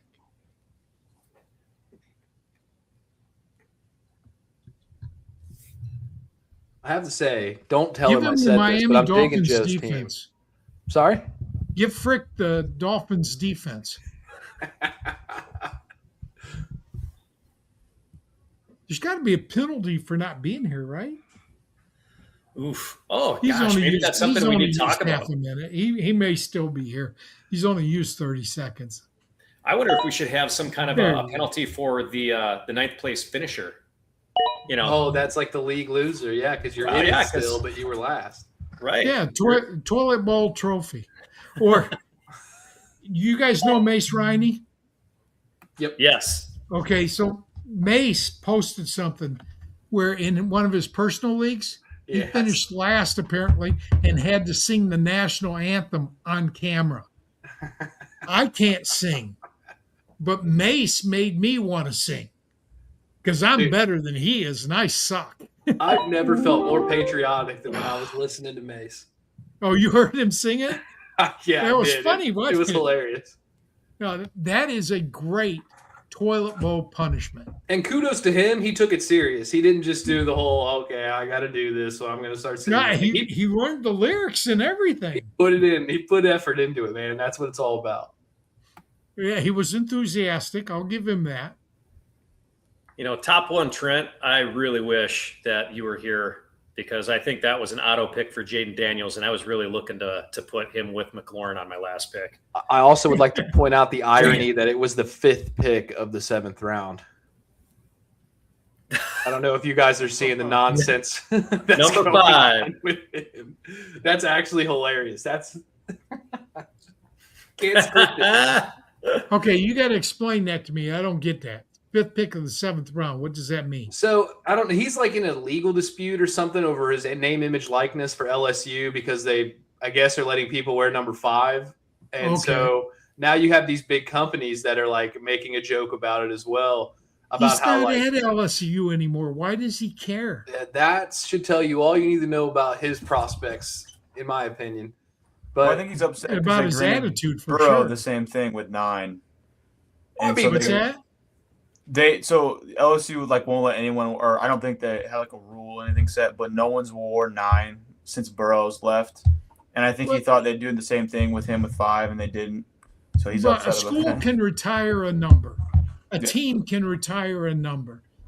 Personally, as a guy that used to play, but not at that level, the number was just something to identify me. It wasn't who I was. only I number just he don't should be get it. caring about is being number 1. I've got a Jahmyr Gibbs jersey, 28. Okay, because his rookie year he wore 28. Then he got 0 his second year. I didn't know that. Yeah. I have this running gag in my family. Like my brother, my dad, and I always get each other Christmas gifts. One jersey of our favorite fantasy player from the year before. So I've got like a ridiculous collection of fantasy random people jerseys. But every year I pick one, the guy gets traded. So as a gag this past season, I was like, you know what? Personalized jerseys are really hard to get. So I'm going to get a David Montgomery jersey. So I have a Lions Montgomery jersey that I did not even get to wear one time before he's now Texan. I've got a Bears Roquan Smith. I had Debo. Thank God he got traded back. It's just every time. There we go. Yeah, so you get it. That's a DeAndre Swift autographed Oh, that's Lions sick. jersey. Oh, God. This pick was supposed to be easier.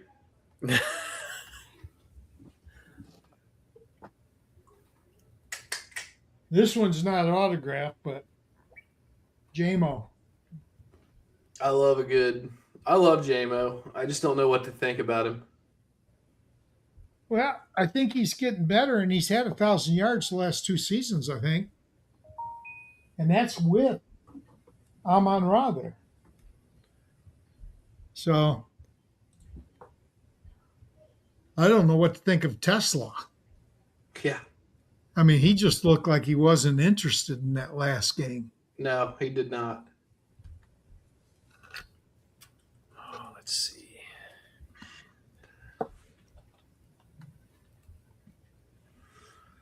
Oh. Is that Montgomery guy slowing the draft down again? Listen, I'm trying to get to 8th this season, all right? We're fighting for different things. I'm just trying not to get 10, 11, or 12. Yeah. It's- Oh, man. Oh, let's see who Matt has. Cook. I went Hubbard. It feels gross, but I'm so, Matt, are Feels you high on gross. Jonathan Brooks? that's why it feels I'm not a Brooks guy. I moved him in every dynasty league I had him a year or so ago. And it nothing to do with the player. I think when he was healthy, he was a fantastic player. I just don't think you get less hurt the older you get. And he is coming back and he's still young. I'm not saying he's an old man by any means. What, he's like 25, 26 maybe. Yeah. So I just feel like one bad hit, man, it could all be over. And the defenses in this league are fast and everything. The NFL is kind of shifting to a more run-focused offense, and you see that it's cyclical. We had the too high shell stuff for a while where everybody was worried about, how are you going to get past too high safeties? So NFL teams have now shifted to the run. I believe defenses are going to do the same thing.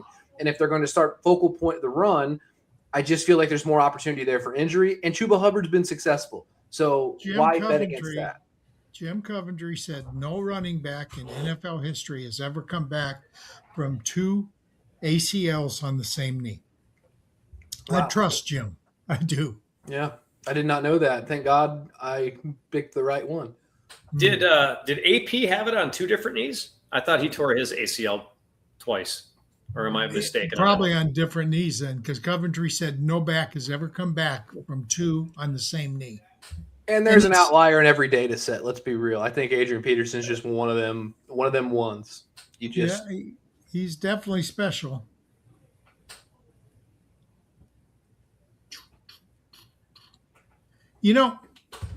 This guy seems to time out going this way, but pick immediately going the other way. Right. I think he's just messing with my mind. Yeah, I think he does it just to get to you. Yeah. Is it working? It's okay. It's easy to mess with my mind. Actually, my wife says it's very hard to mess with my mind. Nobody can find it. Oh. Boo. Hey, I can talk bad about my wife. She's in Japan. Ah.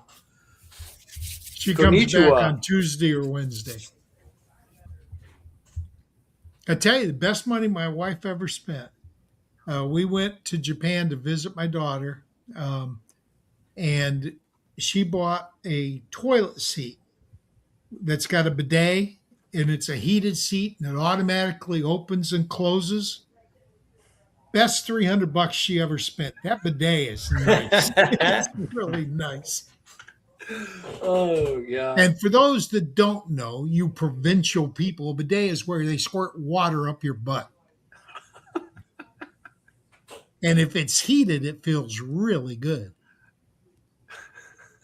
I don't even know where to go with this one, Greg. I want to say something bad. I don't know what to do. Oh, you could. I'd take it. No, I have a bidet in this house, so don't get me wrong. Now, I don't have a $300 heated whisper sweet nothings in my ear bidet, but I do appreciate a bidet, I have to say. It's a cleanliness thing, man. It is. And I tell you, you go to Japan, it's spotless over there. It really is. People are so polite.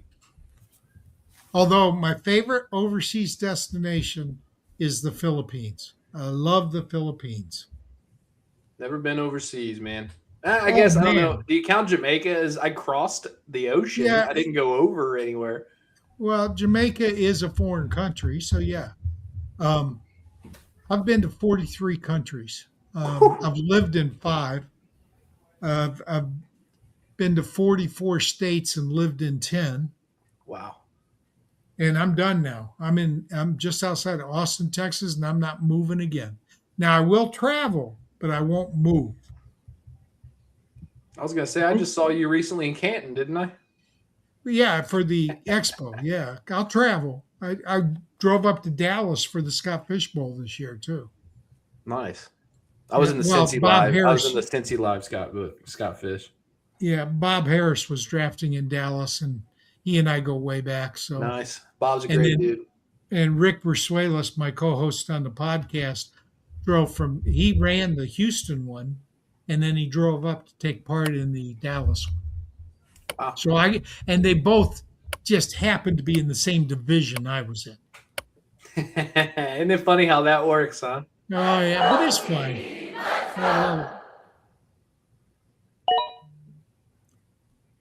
I think he's undervalued this year.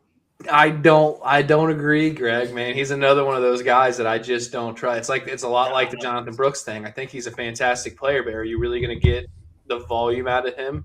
He's my RB3. There you go. So yeah, at that point, yeah, that's what I'm talking about with the risky picks, right? At the flex position. Because you're right, you can afford him to go down because of the flexibility of the lineup. Now I would have preferred to have Jadarian Price there, but he just didn't last that long. Yeah, he went 5'8" to be smoke.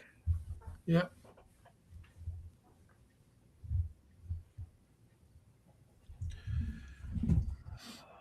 I should start preparing for my pick. You guys better be quiet, all right? It takes a lot to think. All Yeah. right? You're going to love my next pick.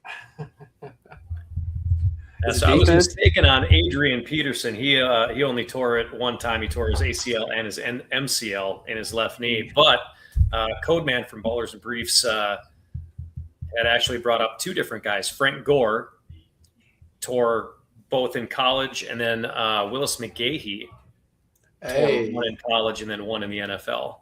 But did he tear the same knee or opposite ones? That's a good question. Speaking of Frank Gore, anybody see Frank Gore Jr.'s kid or Frank Gore's kid, Frank Gore Jr. play this weekend? See how fast that pick goes after I make my pick going the other way? That's what I'm talking about. He's just messing with my head.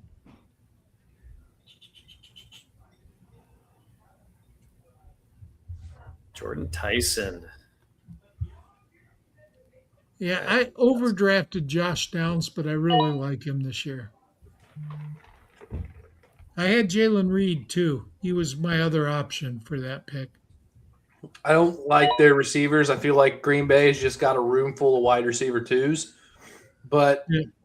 I like Christian Watson. yeah, I just don't know what to do. I have never felt less confident on the board than I have these last like 3 picks that I've had to take.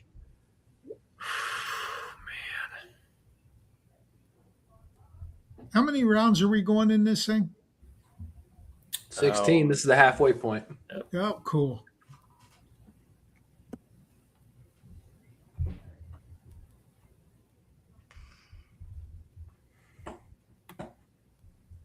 Zach, you happy with your team?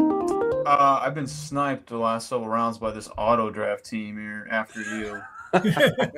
I thought I don't really like Henderson at his price, but he's been falling since people reported that Stevenson's the one there. And then J-Mo was falling, and he auto drafted him. Then I was going to take Tyson here, and he auto drafted him. So, and I like Josh Downs and Jaden Reed here, and you guys both took them. So, Yep. Downs got hurt in practice yesterday. Oh, did he? How Back bad? injury. Or upper body or back, something like that. They don't know what it is quite yet, but nobody seems to think it's like long-term threatening. But that was the reason I skipped him on this pick. I was going to be like, all right, if everybody else is just as scared, I'll get him on the way back. But I don't think he's bad. I think he's the best receiver at camp by far right now for Indy. Yeah. Obviously, Pierce hasn't practiced, but even still, I think I like Alec Pierce. I don't know how I feel about him being the one, I don't know. I think he was great to have alongside Pittman because you knew Pittman was going to draw the attention, so Pierce got a lot of those downfield opportunities, and he was good at that. But now what happens when the focus shifts to Pierce? How does he perform? What do you think about Pittman?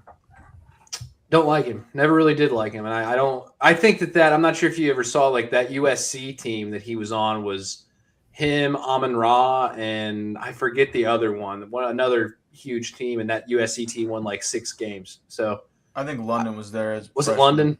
Yeah. Drake London, Amon-Ra, and Michael Pittman were all on the same team? I don't know if London it was really young when he was Yeah. there, though. He was like a freshman. Still, that's 3 pretty good talented Yeah. receivers. Yeah, insane. Who But was yeah, I their don't- quarterback? That's probably the problem. I have no idea. That was probably why. Oh boy. I think Amon-Ra had a pretty good career in college, though. I think he fell to the 4th round for Detroit. He wasn't an early pick. But he certainly performed like he should have been a first rounder. Oh, he's fantastic, man. He's fun to have. Because you just know what you're going to get. I love having guys that you just know aren't going to lay a goose egg. They're going to give you something. Separation. If you Yeah. watch him run his routes, he gets tremendous separation. And I don't know how he does it because it's not like he's a burner. He is quick, but I don't think he's that much quicker than other guys. Did you guys ever watch that Netflix thing? Was it wide receiver? Or well, they do all the different ones, but Amon-Ra was on one of those. And No, I he is a didn't see very, very intelligent guy.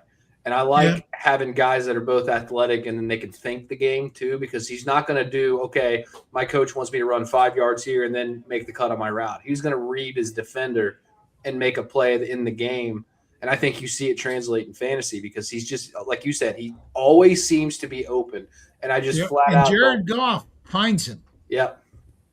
And I just don't think – I mean, I know Ben Johnson was awesome there, but we've saw it even post-Ben Johnson at Amon-Ra. I mean, he went fourth in this draft too. So he's just one of those guys that you just know is going to be around the ball all the time, and he's going to be heavily targeted. Yep, I got to start looking at buys now. I'm going to start distracting old Jeff up here, all right? Jeff, focus on me, not the board. Yeah. Boy, this is a tough one. I'm not a real fan of this pick either, but we'll see what happens with that. I took Alec Pierce. Ooh. The reverse psychology didn't You work. haven't taken Brandon Ayuk yet? Yeah. Didn't you tell me you were – It's tough. I was talking to somebody today who's a huge San Francisco fan. I'd love to have him in the draft. Take Ayuk. He's going to play. I've taken him late in drafs. You ever see somebody – he's talented. You ever see somebody fumble generational wealth and it just makes you mad? It's like, come on, man. Just like do half of those posts and you'd probably be okay. Yeah, true enough. He was walking around like Antonio Brown without the resume. Yeah. Antonio Brown was a great blocking. Unbelievable. Him and Hines Ward could really block. I loved Hines Ward too, by the way. I'm just too old. I'm a Bengals fan, so I have opinions on Hines Ward. Why? Because you're an Eagles fan and he was a Steeler? Bengals. Oh, Bengals. Okay, so he hurt you some. As a Ravens fan, I think we have the same opinions. Exactly. You know, he was tough, man. Hines Ward was a tough kid that tough. wasn't huge, that put his body on the line every game. If you can't respect that, you can't respect anybody in the NFL. 100% agree, but I'd never say it out loud. You just did. And we've got it on tape. Oh, now that's cool. You're a Bengals fan, so tell me, you watched the Detroit game? No, so I'm based in Indy, so I only got the Colts. I watched highlights and stuff. The biggest news right now is one of our receivers being a lead actor somewhere, so that was kind of depressing. It's like, dude, I just want one news story where the Bengals are actually doing something positive. I got to tell you, I'm worried about Joe Burrow this year. Detroit's second and third string line owned the starters for the Bengals. That was tough. I don't like seeing Joe Burrow take sacks ever, especially in preseason week 1. Yeah, and it's vanilla. It's not like they were running complex schemes. Trust me, man. I was really proud of Detroit's offensive line because we had so many questions. Now, there were a lot of holding penalties by the interior linemen. That's got to be worked on. But there wasn't a lot of pressure on the Detroit quarterbacks. Well, the Bengals and Detroit was with their second and third team. They had a rookie Altmaier that had time to throw against the starters for the Bengals. Well, the Bengals defense obviously has sucked the last few years, but I think it's an extremely underrated position, their interior defensive line. The moves they made in the offseason, adding Jonathan Allen Dexy, baby. And Sexy Dexy. Then you got Boye Mafe on the edge, and Cassius Howell looks amazing. I mean, come on. This is the best line in the league right now. I don't care who's talking. Well, who says anything about the Rams? They couldn't beat consistently Detroit's offensive line. Yeah. Don't remind me, dude. You're bringing my vibe down. Well, I'm supposed to. Remember, I'm supposed to distract you. It's the psychological games, man. That's why you got the rings on your finger, dude. Yeah, well, that might be part of it. Oh, man, all my Q players have gone. I'm going to need Jeff to snipe Zach here because I want to see the fallout. Oh, my gosh.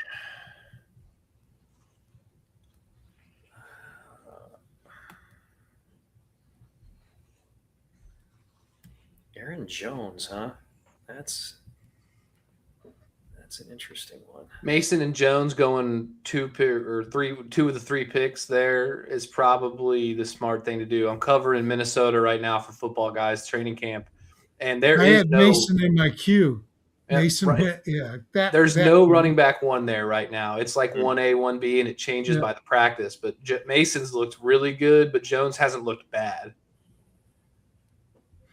Mason lost a lot of weight too. They were talking about like he put on weight. I can't remember. It's one or the other, but he came in a different shape, and they're just ogling about it. But it's August football talk, so I mean, you can't really do too much there. Taking an auto pick of a second quarterback in this round. I know. I just got sniped again. I was going to stack Lawrence with Washington, and this is the second. This is like the fourth pick. I got sniped by an auto draft. It's like, come on. The good news is you're here to pivot. These people are screwed, man. Yeah. And getting Lawrence and Daniels, that feels like an every week headache decision to make. I know. Yeah. I try to avoid those. I give myself headaches trying to think about this game, let alone who to start. Yeah. How many leagues are you in, Matt? You don't want to know, bro. It's disgusting. At my height, I was in 36 managed leagues. Ooh, okay. So I've not hit that threshold yet. I think I think 24 is where I'm at now. I think I'm in 12 or 13 this year, and a couple of them. I was telling these guys about Extreme Fantasy Football. Okay. I'm in an exchange league there, an experts league, the Blitz, and a public Blitz league. I'm getting into lightning leagues because I met these guys at the expo. And so George is going to put me in a vampire league because I've never been in a vampire league. I like trying new things. What's a vampire league? Something about if you lose, they get to take your players. So it's like a chop league? Something like that. I don't know the rules. I've never been in one. There's a guillotine league, and a guillotine league, I think, is if you lose, you're out. Vampire league, you stay in, but you can really... You want to win so that you don't lose your players in free agency. So I'm going to try that for the first time. And F2MX, have you heard of those guys? Mm-hmm. Okay, again, we just interviewed them on our podcast. They've got a new game where it's a salary cap game, but you can actually buy and sell players in the middle of games if they're off the field. So... And I'm not sure if it works for like commercial breaks, but they did say that they know when a player's on a commercial break. So long play down to the 3-yard line and goes to commercial break. I'm buying that running back. I don't care who it is. I'm buying him because if he scores a touchdown, he goes up in value. Then I can turn around and sell him the very next play. So it's just a different strategy type thing. So I'm trying that one too. I don't blame you at all. I like doing different leagues like that, exactly like what you just said. I like to understand different rules and what players go above and beyond in certain rule formats, because then I also think you can take that knowledge and just kind of apply it to any real league you're in, because you understand, okay, these type of players score big points in leagues like this as opposed to other leagues. Plus, I like drafting. I'm not a best ball bro. I don't got the capital to put in the hundreds of best ball drafts, and I'm trying to stay married, so I'm. You know what I mean? I go, okay, I'm just managing these leagues, and I pay to be honest with you, I pay attention to about 5 or 6 of them. Like, I'm trying to win this league. This one being one of them, especially with the embarrassment I received last season. So, Matt, piece of advice: I go over 50 years married this December. Okay. Every week, date night. Oh. Make sure you have a date night at least every other week. Okay. Okay. And whenever you disagree with your wife, she's right. It doesn't matter if she's That's the hardest one, bro. I know, but it doesn't matter. You know the truth. You cannot tell her the truth. No, God, no. You want to stay married, she's right. Just Always. Suck it up, baby. Is that me? Am I up? Yes, I am. Okay, who do I have here? Oh, and then Caleb Williams and Matt Stafford, same thing. That's a terrible decision to make every week. Oof.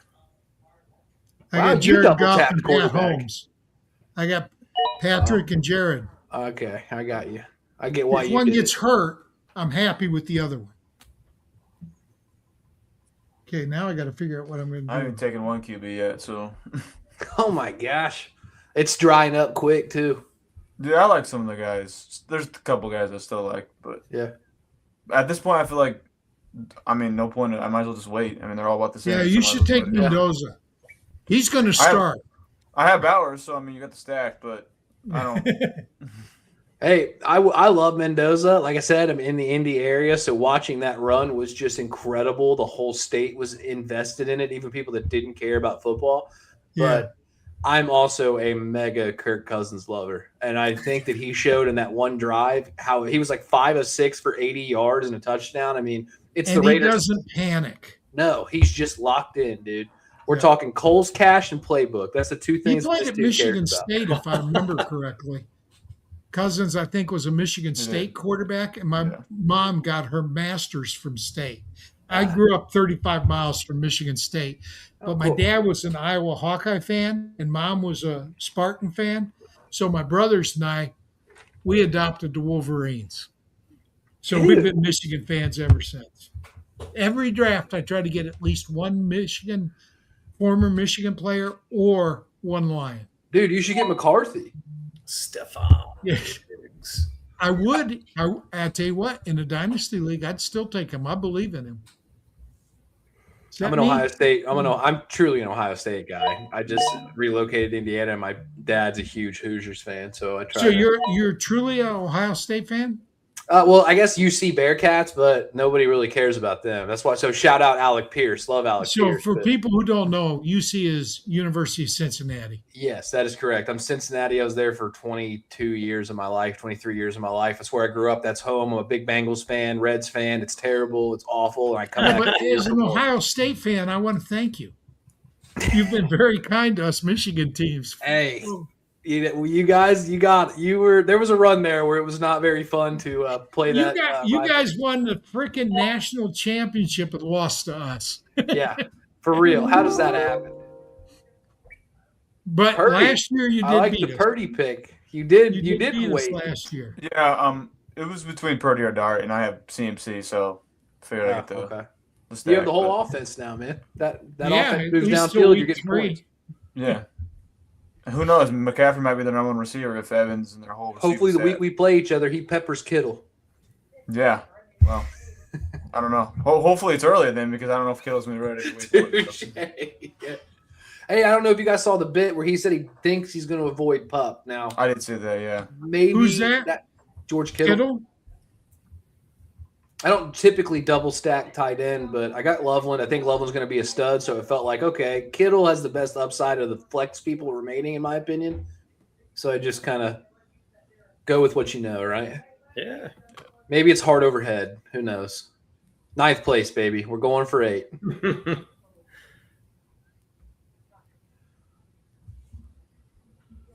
All right, boys, I'm going to hop off here now. I have to play dead. I just got back from the Cat's Eye movie. My daughter is a huge Cat's Eye fan, so I was shoveling Wendy's down my throat trying to get onto this as fast as possible. So I appreciate you guys letting me hop on here. Yeah, good to see you. Nice to meet you, Zach. And reach out to me because you promised to be one of my pros this year. And whatever you need, man. I'm always available. I'm right. always available. Thursday night, 15-minute segment. Yeah. I'll plug you in one of the early weeks. Heck yeah, man. I appreciate that.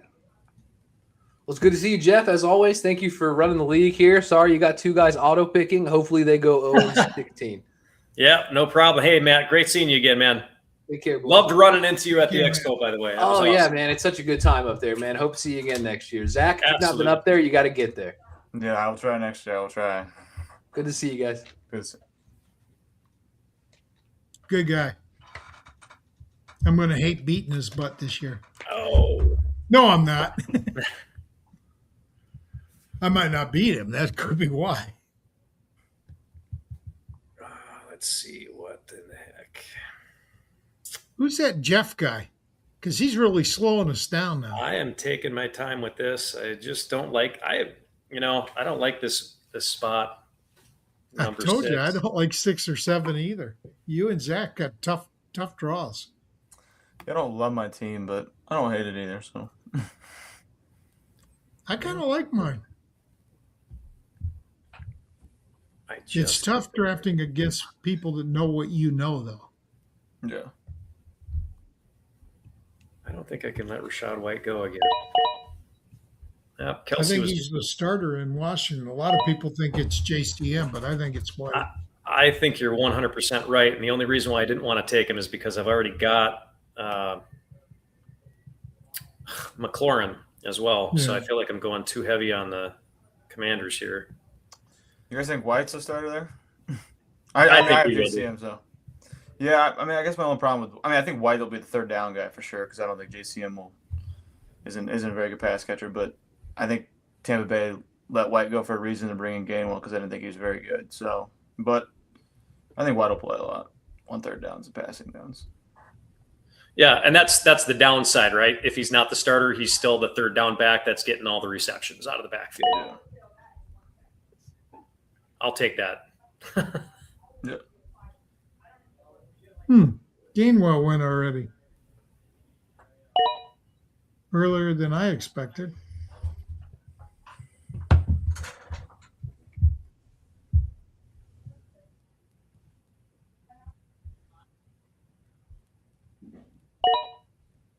Ooh, kicker! Somebody took a kicker? Joe did. We still got 4 rounds, right? 5? 5 more after this. Yeah. Early for me.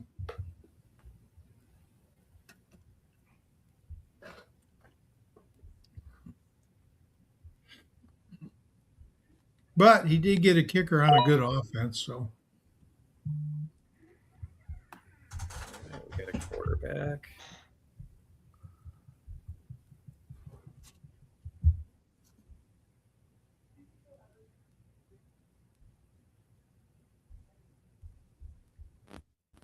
Did I miss it? No, everybody's scared to take Dart now after they saw him get pile drived the other day. Yeah. Boy, that was, Well, he came that was right back brutal. into the game. Yep.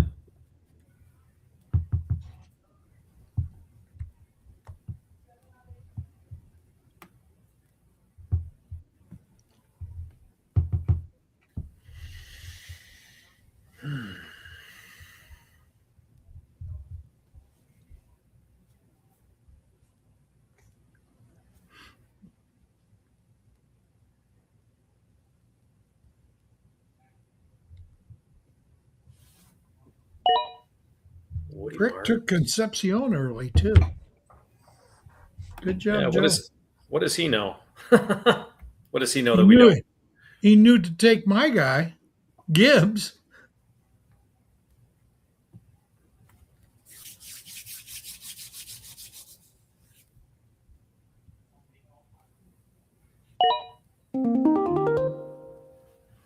And there's your Oh, first defense.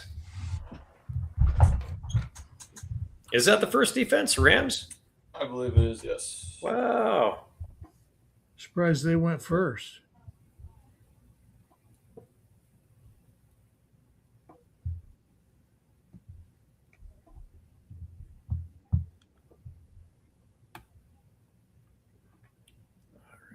Well, he is right for the taking here. I'm not going to take too long on this pick. Glad that he fell to me. I'm taking Isaiah Likely. And I've been buying him in just about every draft I can get.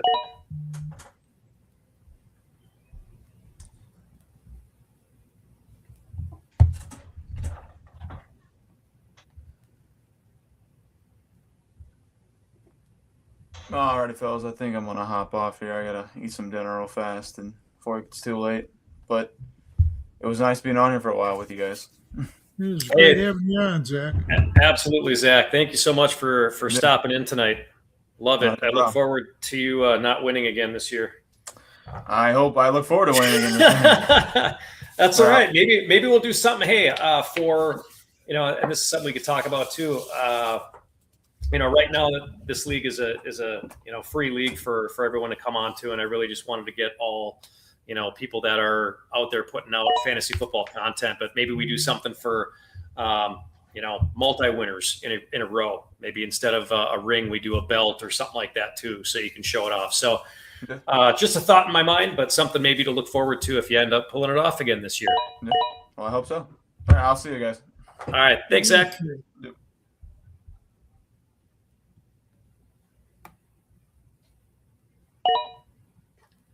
Now we're moving. Jacoby Myers, was wondering when he was going to come off the board.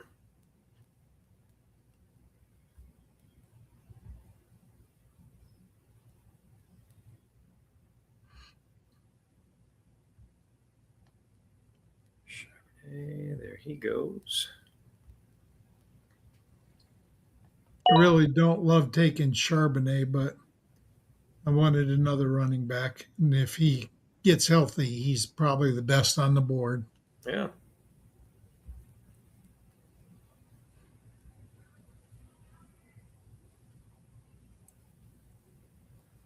And in other leagues, I've got a lot of shares of Darian Price. So this will give me my first share of Charbonnet.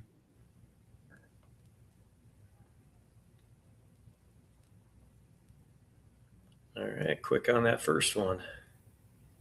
I really wanted KC Concepcion. I think that's a good pick by Frick.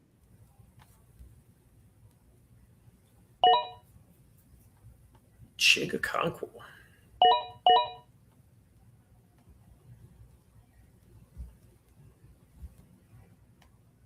Well, there's your guy Stribling. Yep, I took him. Oh, you did take him. Yes, I did.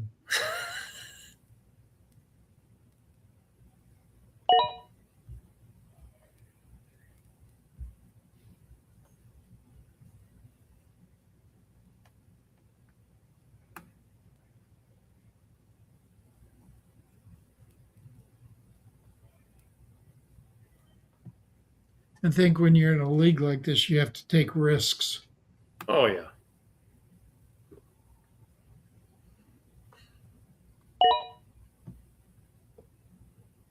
Texans defense. Yeah, a lot of people think they're the best defense. I just don't see a lot of, in this scoring system, I don't see a lot of difference in any of the defenses or kickers. I think they're all pretty much the same. Yeah. So I won't take one till the last 2 rounds.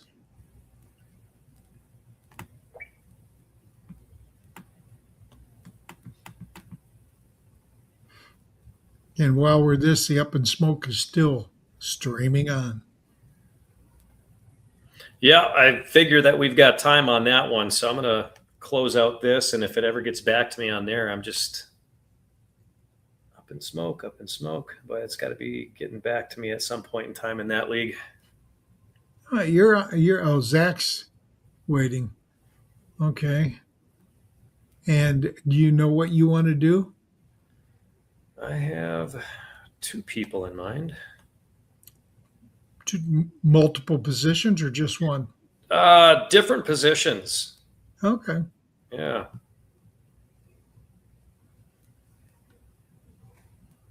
I can tell you, I'm looking at nothing but flex players right now. Mm-hmm. I've got the 2 quarterbacks. I don't need another one. So for me, it's all running back, wide receiver, tight end going forward. I had Andrews. I would have taken him. I've only got 1 tight end, but usually that's all I carry. You say you don't like to have to choose between 2 great quarterbacks. I feel the same way about tight ends. Yeah. Yeah. I'll either, my strategy is if I'm taking a quarterback early, then I'll probably take multiple tight ends. If I'm taking a tight end early, I'll probably take multiple quarterbacks just because everything else is going to be wide receiver, running back. Yeah.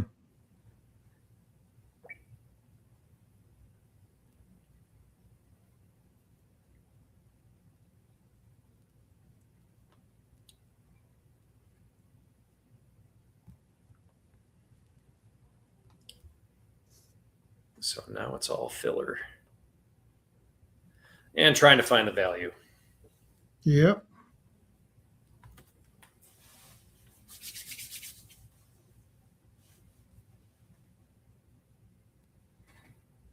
All right. Jackson Dart was not one of the guys I was looking at.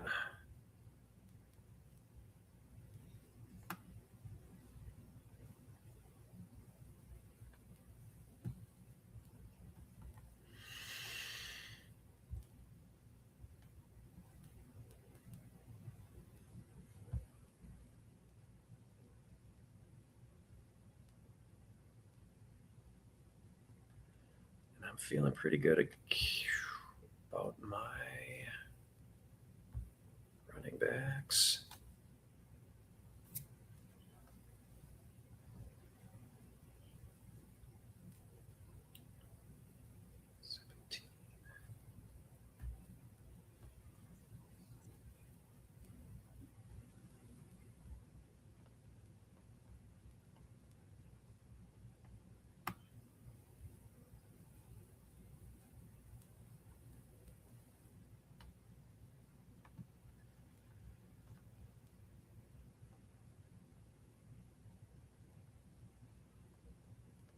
Got to check one more thing.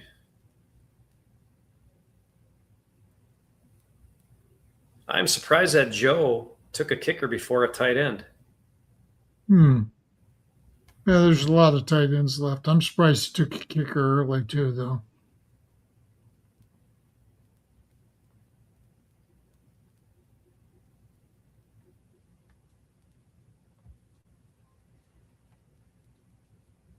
Yeah, I'm going to do my back-to-back here.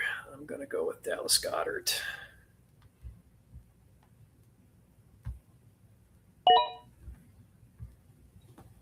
Now I can feel comfortable about my tight end combo. Well, likely.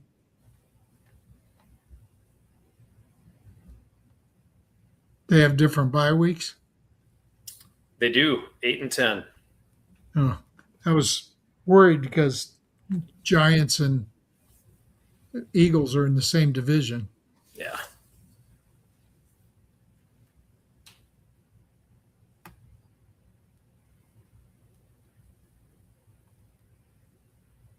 Boy, we've got some decent Oh, no, never mind. Jackson Dart was taken. I was going to say, Jackson Dart was up there pretty high for me. Kyler Murray is still out there.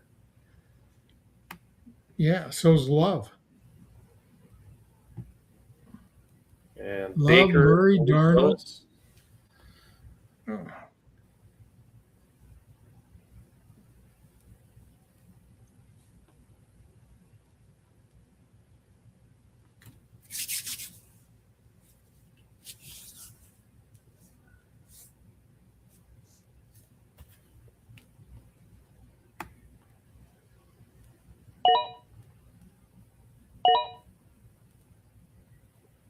Dylan Sampson, he was on my radar.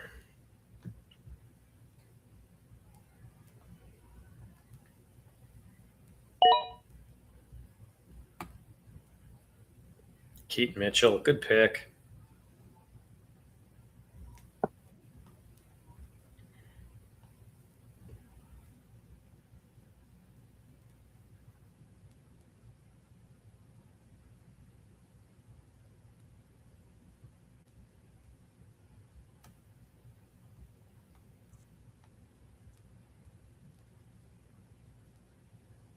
I can't read that. Who's the person picking now?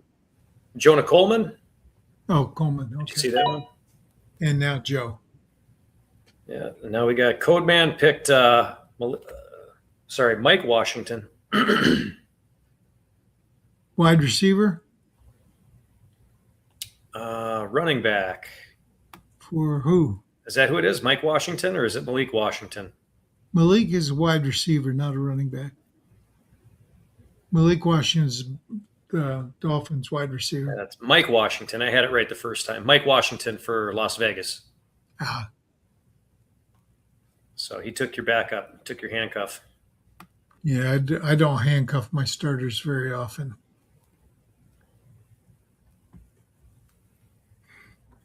If I have to take two guys to get one position, that's usually a wasted roster spot. in my mind. Right.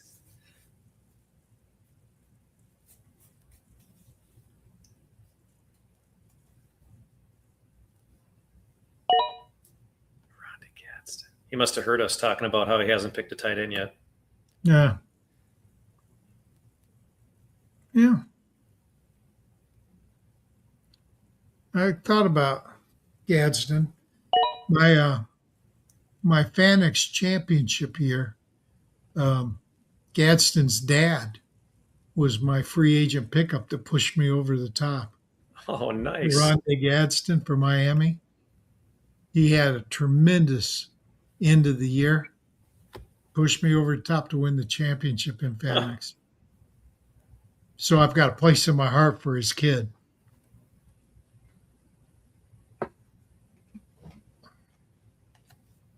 There's not a lot of times I take 2 tight ends, though.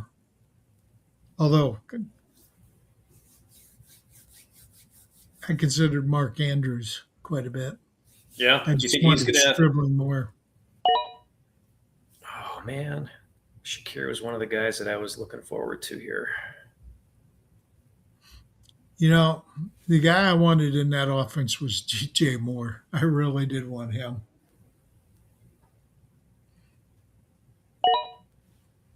And Cook, of course.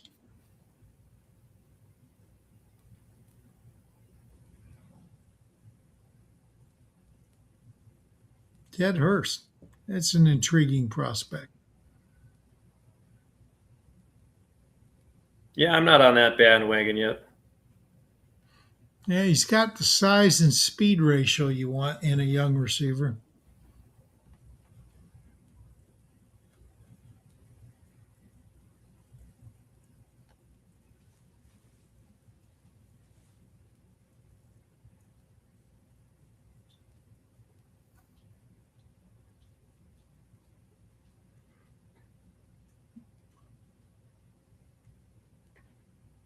And I definitely like his quarterback. I just don't know if he's going to start and get enough snaps to matter this year. Right.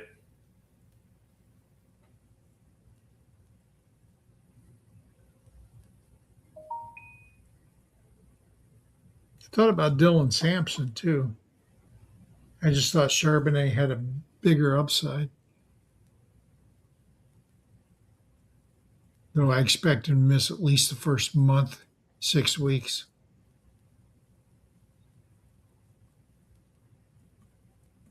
Rashid Shaheed, that was another guy I was looking at. That's something else. Was that a timeout? Is that why you got that sound? No, it just means I'm on the clock. Oh, okay. Well, I mentioned before I was not a big fan of Cam Scattaboo, so I'm taking Tyrone Tracy. Smart.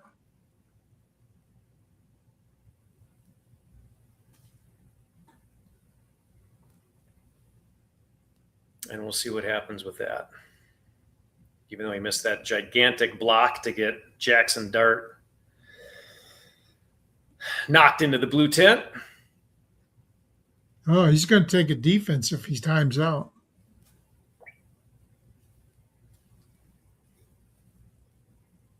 I'm looking at the average draft position. It's all defense and kickers. I'll let them go. I'll get the players. Yeah, that bodes well for the guys that are online yet. Yeah. I see everybody is actually green right now, except for Fun Football Pod. Yeah. Jake at the end. Oh, I see the little green dots up. Joe doesn't have a green dot. Yeah, it's weird because he's always been here. He's always been picking. Fun Football Pod and Jake at the end. Okay. Marshawn Lloyd. I like that pick. Does he have Jacobs too? Because if Jacobs is suspended 6 games, Lloyd becomes a starter. No, he does not have Jacobs. Fun Football Pod has Jacobs. Huh? Oh, well. Yeah. Oh, another defense. B-Smoke. Yeah, well. He got 2 defenses? He's got 2. Okay, let's go to the queue. I'm going to take the kid that's lighting up the camp and gives me a stack. There you go. Now, whether he does anything, no idea. But I've heard good things out of the camp. And he's basically a next to last skill position player.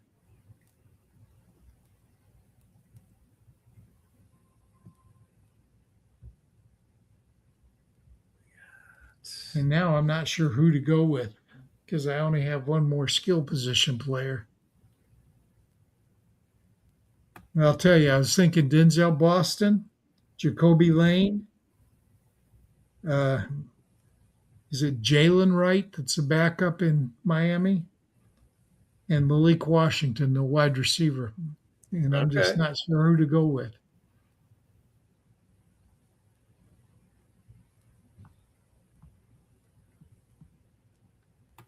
If I thought for sure that Devin Achane was going to get hurt, I'd definitely go with Jalen Wright.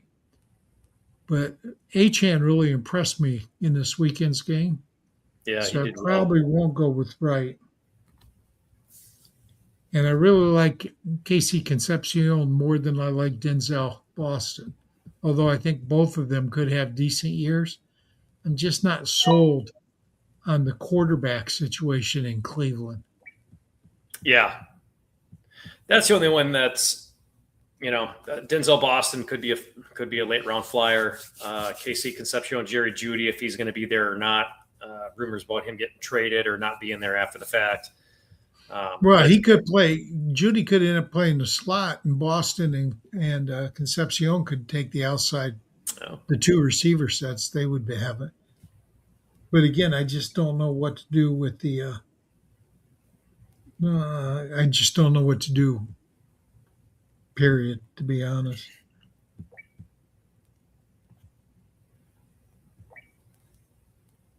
Somebody took Jadarian Price from me over in Up in Smoke in the 7th round.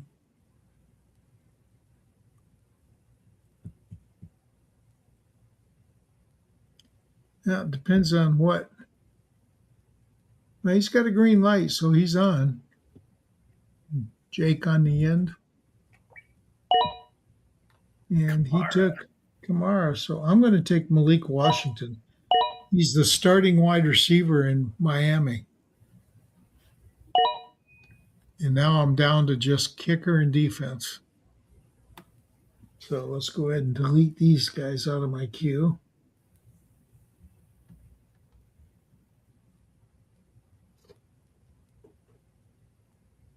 There goes Jordan.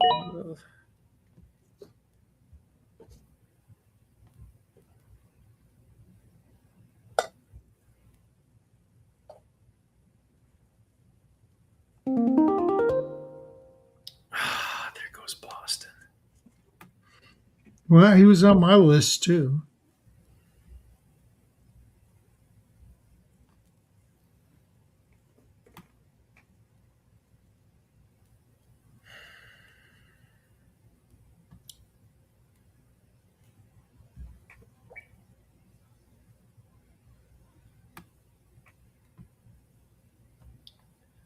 Oh, that's fine. We're going to go with.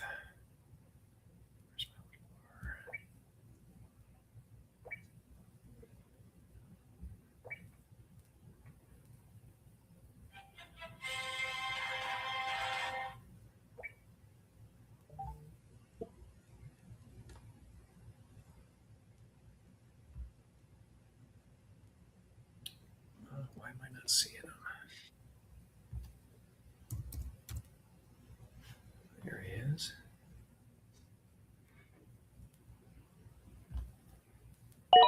I'm going to go Trey Tucker.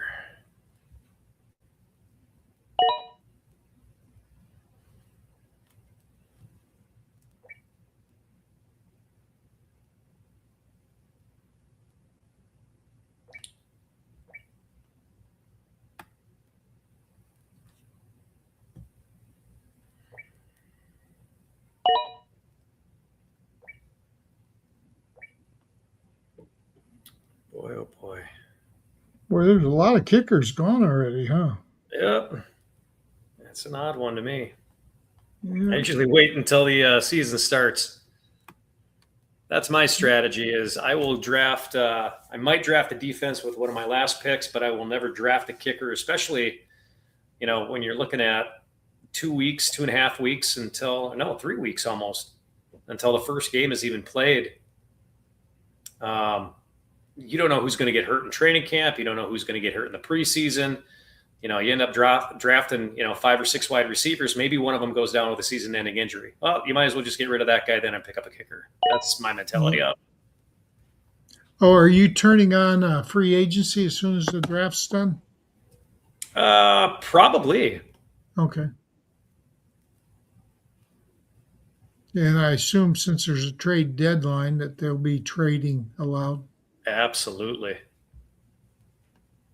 Is that Bucker that just went? Looks like Codeman took the Ravens defense. Oh, that's Baltimore Ravens? Yep. I can't read it. Little brown tag makes it hard to see the black letters. I'm old.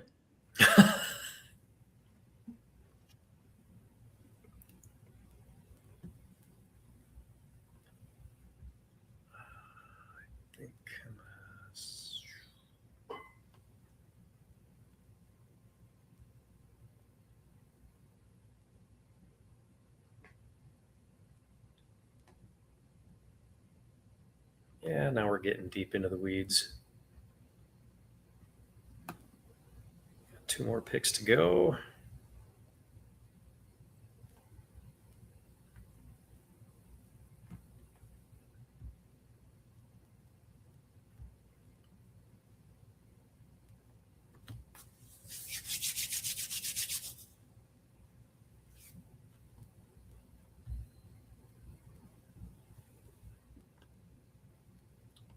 Is Joe on?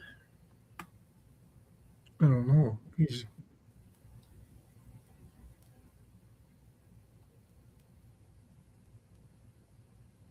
I'm going to finish this draft before anybody else. No, one person will finish before me.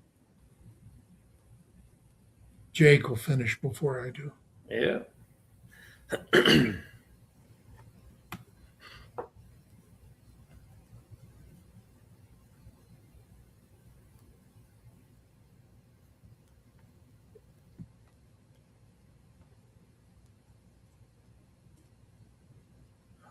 Missing here.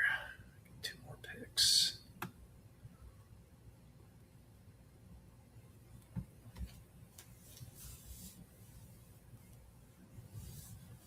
Well, we got this thing done in less than 3 hours anyway. Yeah, it's not too bad. No. 3-minute clock, we'd be done already. Yeah, I think I'll have to remember that for next year. 3-minute clock. But, I mean, we even started a half an hour beforehand. So, I mean, hell, we could, if people pick fast, we could be done with this in the next 12 minutes. Yeah, and then it would be basically 2 hours. 2-hour draft. Yeah. And it gives me enough time to go eat. Although it'll be 8 o'clock by the time I go eat. But, hey. Yep. Ditto. We're on the same time frame here. Central time, yep. Yeah. I like your X's and O's background. I really do. Did you design that or did you just borrow it? It was an idea that I had. I had some stuff designed for me, like the logo and all that kind of stuff, and had business cards made, and that was just part of it. Have you decided if you want to team up with other people? Oh, absolutely. Yeah. Sean and I wish Sean had more time because it's funny. We were even talking about earlier today. We were going back and forth on, I'm going to have to pull it up because we do this all the time. I would love it if he had more time to actually do this. We were talking about, he was starting to sour on Bijan a little bit. Me too. Great talent, but offense is a gigantic question mark. And I said I agreed. And as he was saying that, Penix with the knee injury, Tua looked awful. Offense is in a 10-yard bubble. And I replied, the offense is going to be crap. London is still on the board right now for the draft that we were in together, which was second round, late second round, maybe even the third. And I said, that tells you something. And then immediately I got the response back from him. London has to be lowered also. So it's funny. We're always on the same page about stuff. Our mindset's pretty good. But yeah, as far as, I talked to George, at at the expo as well. We've got very similar ideas of what we'd like to do. Haven't found that steady person yet, though. Wow, Joe's taking every second. His time is up. Well, he's not here. He doesn't have He a green light on. Wow, he got Kenyan Sadiq. Who's injured right now?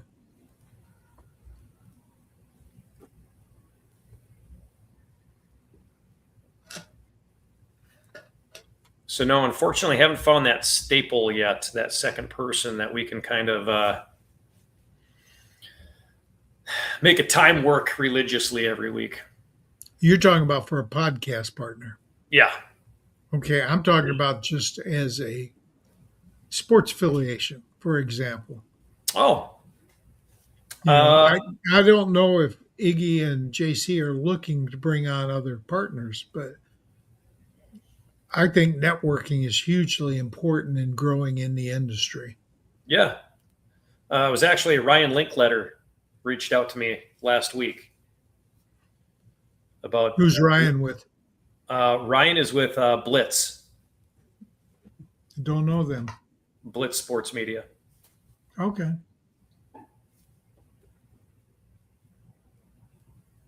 Yeah, I like working with the sports affiliation because usually they provide the StreamYard, so I don't have to pay for that. And then Iggy produces our shows, so there's somebody behind the scenes that's monitoring the chat, so I don't have to worry about that. I just have to talk. I like just being able to talk. Yeah. And if something comes up in the chat, Iggy puts it up on the screen, I can see it and I can reply to it there. And then Rick and I share the script writing. We do a show sheet every week, so we know what questions we're going to ask. We provide those to the guests so they kind of know what way the conversation is going. And I don't know. I just think it works well. I have fun with it. Yeah. And if it ain't fun, why do it? Exactly. Here we go. Now we're picking up some steam. Yeah, but they just took my kicker. Thought you weren't going to take a kicker. I know you said you don't take a kicker. I was going to take a kicker. Okay. Kicker and defense are my next two picks. But Cam Little was the kicker I was going to get. Now I got to go find another kicker. I'm going to take a flyer on wide receiver here.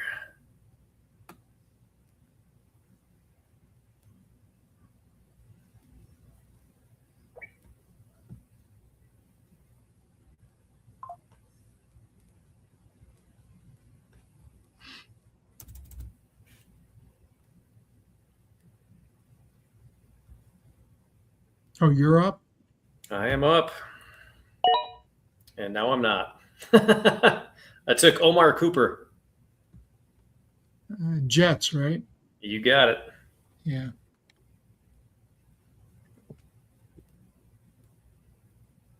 There's still a couple wide receivers I wouldn't mind adding, but I still want to fill out my lineup, so I'm going to have a kicker and a defense.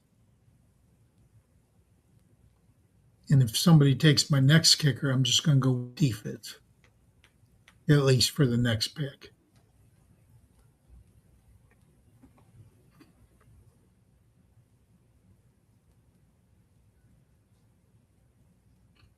Oh, my goodness.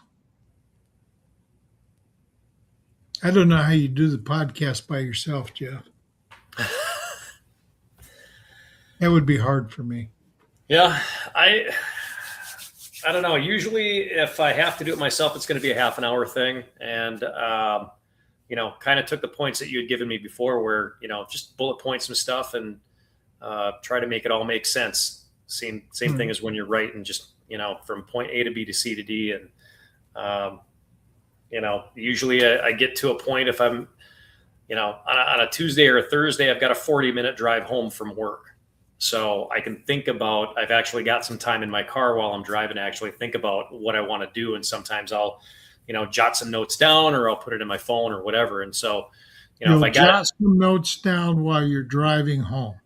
well, I hit a lot of stoplights. Okay. I was So- going to say, that sounds insane, right? Oh yeah. No, I'm not jotting anything like while I'm driving or anything. It's literally if I'm speaking I into can my just phone, see just you. put down notes. Yeah. You got to get one of those self-driving cars. Yeah. No. Yeah, the world's changing, buddy. Got to get something that'll pay me enough to get a self-driving car. Is that Waymo? Is that what it is? Waymo is the self-driving cabs? I think it's Waymo. I want to try that. Just once.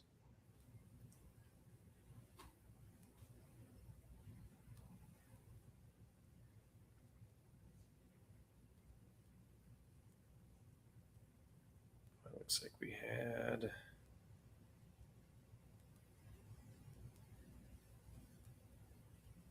Tajay Spears. He was another I was looking at, but Tennessee just I'm not confident in that offense either. I really like Nick Singleton, but I saw him just get bowled over in blitz pickup this weekend, and he won't be on the field if he can't do better than that.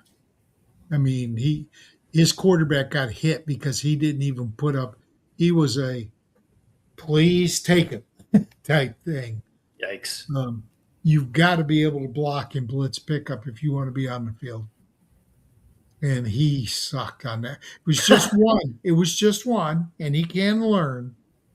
But it scared the hell out of me as far as picking him.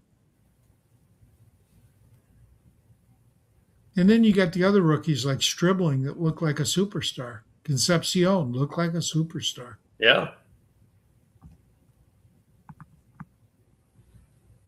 I kind of like the fact that I got Malik Washington so late in the draft.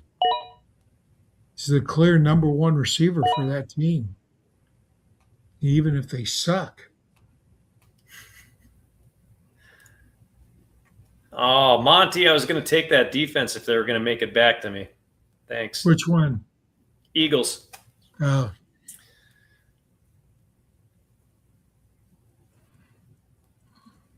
Well, this defensive scoring is mostly turnovers, right? It's not really. Is there a points per game? There's points per game as well, and I'd have to get into it and see. I think I modified it a little bit. The typical, you go from, hey, you've got 10 points. I'll just pull it up.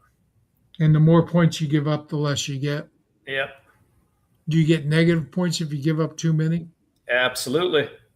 Hmm. So let's get into. So you don't want offenses that score quick. Yeah, you don't want your defense too lax. Yeah. So for defense, obviously a team touchdown is going to be 6 points. If your points allowed, if you don't allow any points, it's 10. Shutout. Yep. So if you're pitching a shutout, here's where wait a minute. What if the offense gives up 6 points, but the defense doesn't? In other words, a pick six. Yeah, I think you're just kind of screwed. Oh, okay. I mean, well, I don't know. Some you'd have to check and see, but some systems only count the points given up by the defense. Yeah. But I don't know how they would handle the extra point. Let's see. Yeah, that's fair too. I don't know how they would handle that either, or how you would end up scoring that. But 0 points allowed is worth 10. If you give up 1 to 6, it's 8 points. It's typically 7 in most other leagues. Points allowed 7 through 13 is 5 points. I figure that's a pretty average day. Points allowed 14 to 20 is 2 points. Points allowed after 21. So 21 to 27 is where you start losing. 21 to 27 is -1. Points allowed 24 to 30, 28 to 34 is -2. And then points allowed 35 plus is -3. Hey, I'm going to get my defense too because he can only take one of them. I like my Lions. They do score fast, but I think the defense is much improved this year.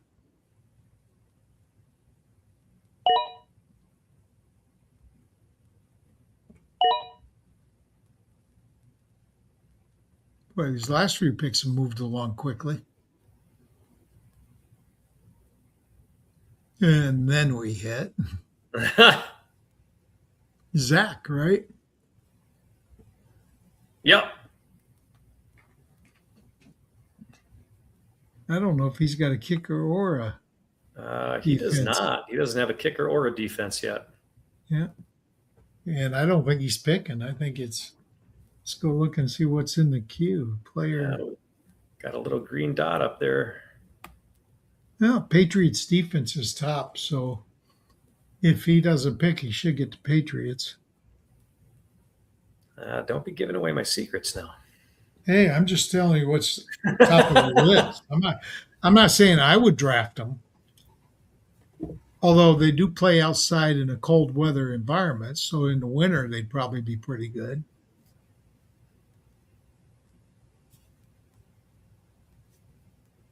And I took a dome team. Yeah.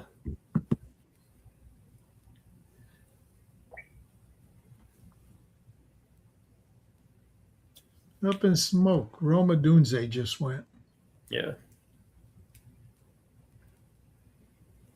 Well, before this draft is over, I know that you're done.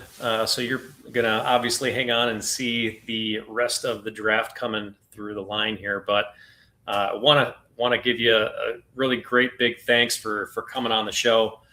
You were here bright and early, even before I was really ready for it. So thank you. You are definitely the early bird.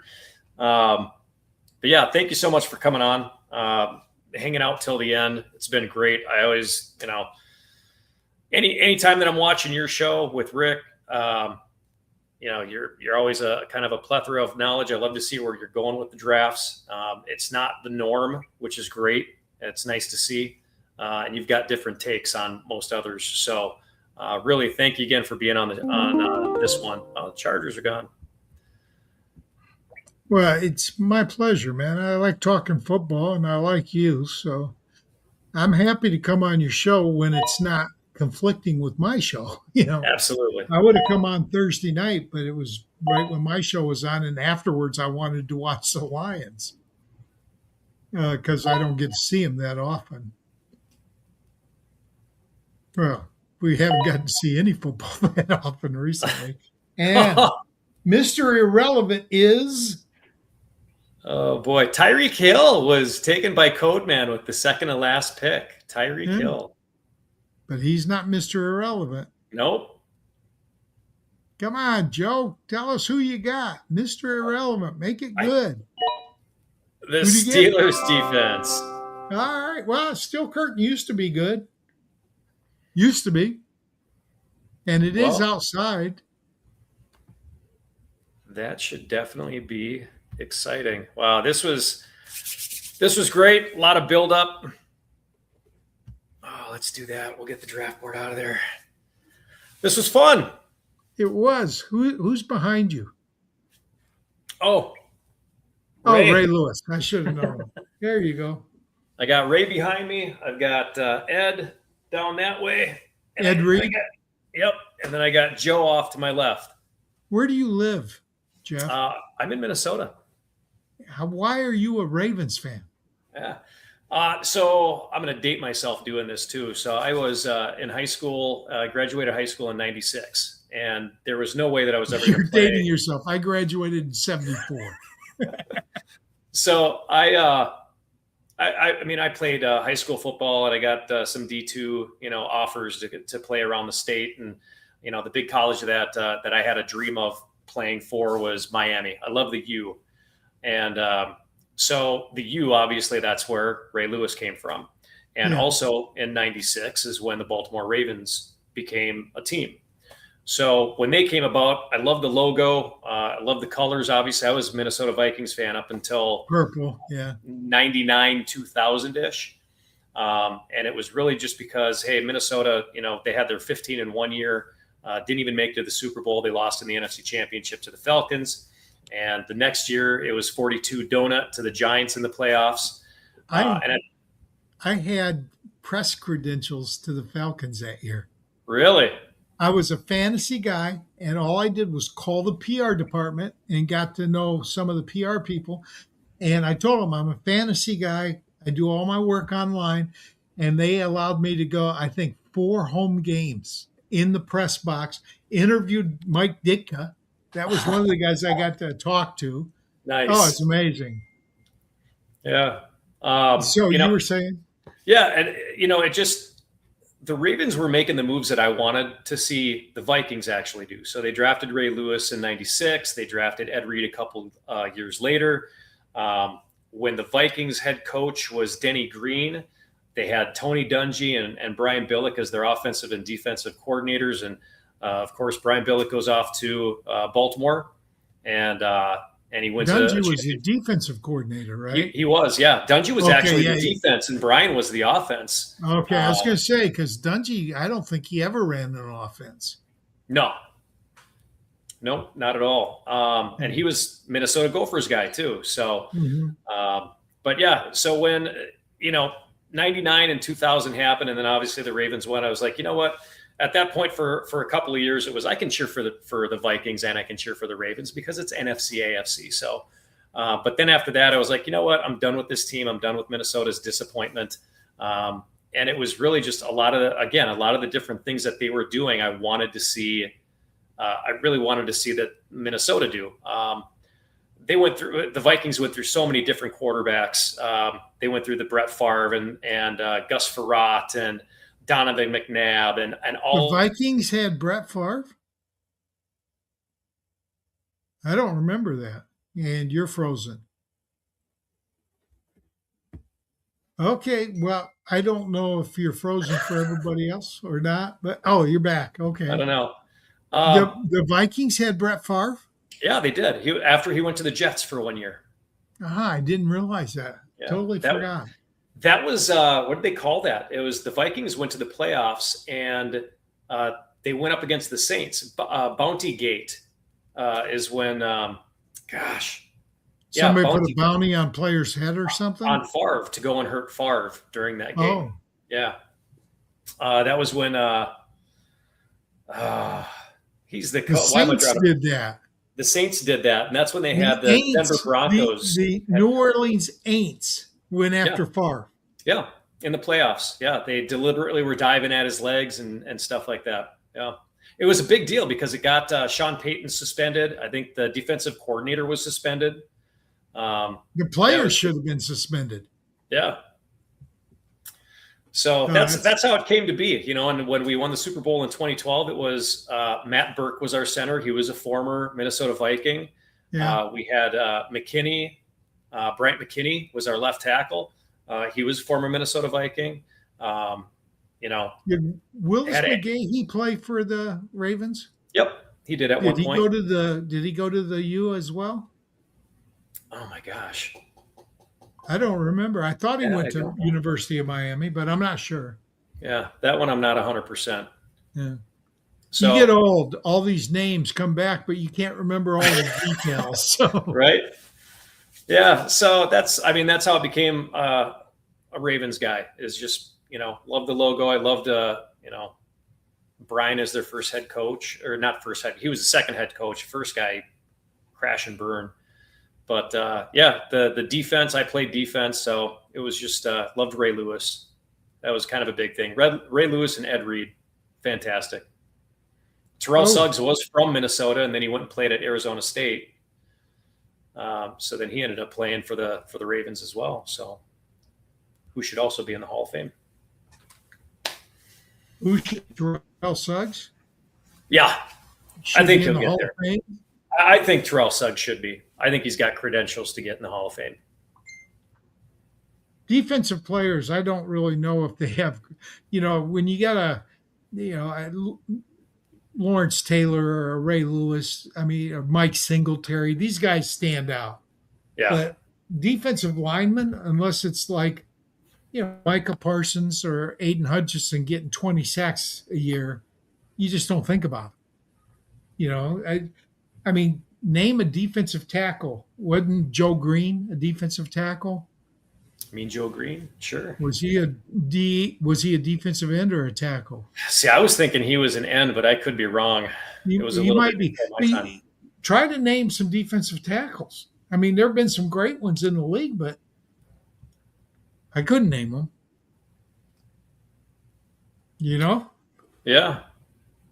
I mean, Reggie White, go back to your Ravens teams. I mean, I can name one, Alex Karras from my Lions, who's a defensive tackle, but well, you should be able to name one from the Ravens too. Haloti Ngata. You guys had him for a while. Yeah, he was a nose though, right? He wasn't Yeah. a tackle; he was a nose. Yeah, yeah, because we ran a 3-4. To me, that's a different position. You're lining up over the center rather than over a guard. Yeah.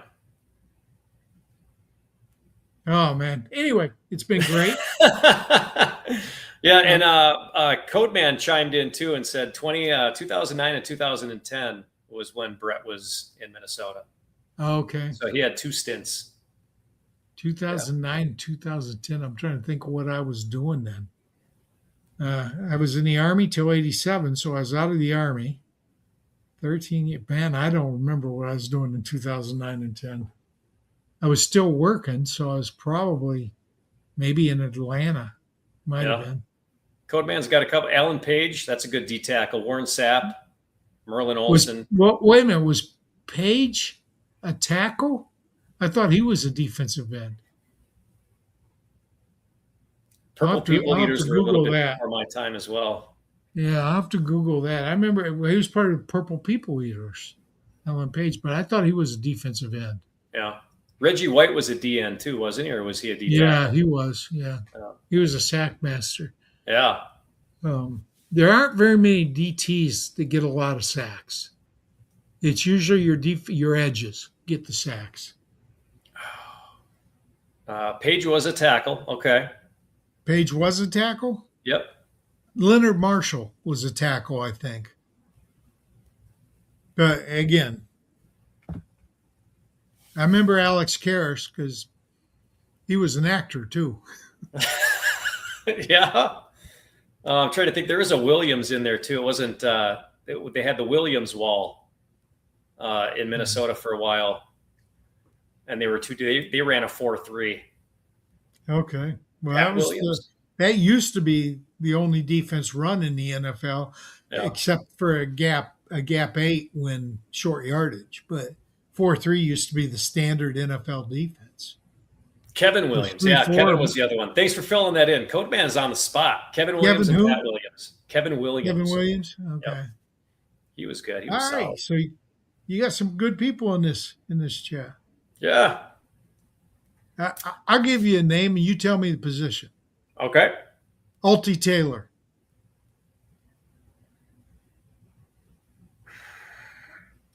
Mel Farr. What's that? Mel Farr. Mel Farr. The names are familiar. Charlie Sanders. That one I have no idea. Charlie Sanders is a Hall of Fame tight end for Detroit. Okay. Farr and Taylor were running backs back when I was a kid. So I'm going way back for you. And it's all Lions because that's all I knew at the time. So yeah. Oh boy. Well, Bill I think it's Munson. Bill Munson, quarterback. Greg Landry, quarterback. Bill Munson. Yeah. And I think he played a lot of different. I think he played at least 3 or 4 different teams in his career. Yeah. So it's a great game. It really is. I love this game. I love Lawrence Taylor. He changed the game. Yeah. So that's not many players changed the game. Barry Sanders changed the game. I think you could say the same about Marshall Faulk, Roger Craig, and LaDainian Tomlinson. They all, because they were receivers and running backs. They were multi-purpose. Taylor, I think Butkus changed the game. He made it a much tougher game, Dick Butkus.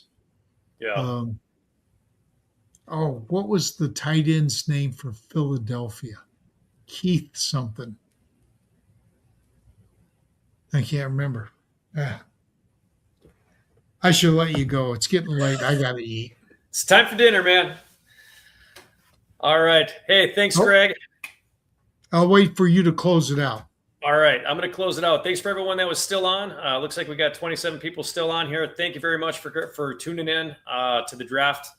Follow us during the league. Follow everybody that's in the league because they're going to have fantasy advice for you for the next 3 weeks until the regular season starts.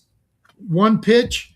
If you guys have a league and you want to get a nice trophy, crown, or ring, and I showed you the rings, Crowned Champs is appearing on my podcast Thursday night at 7 o'clock Eastern.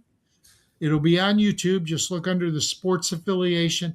And we're trying to get to 1,000 subscribers. Last I knew, we were at like 254. So we need about 45, 46. So sign up. Get on it, everyone. And sign up for Jeff. Like and subscribe, baby. There you go. Comment, like, subscribe, do all the fun stuff, and then you'll get all the podcasts and all the advice. And feel free to even shoot me questions. Go to X, go to Insta, go to wherever I am.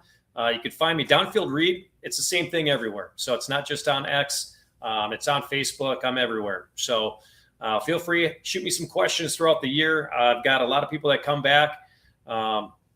Hey, this is what we do. Eat, sleep, and drink football. That's it. It ain't fun? Why do it? And we're going to end with that one. All right. Thank you so much, sir. We'll be talking to you soon. And thanks, everyone. Keep tuning in.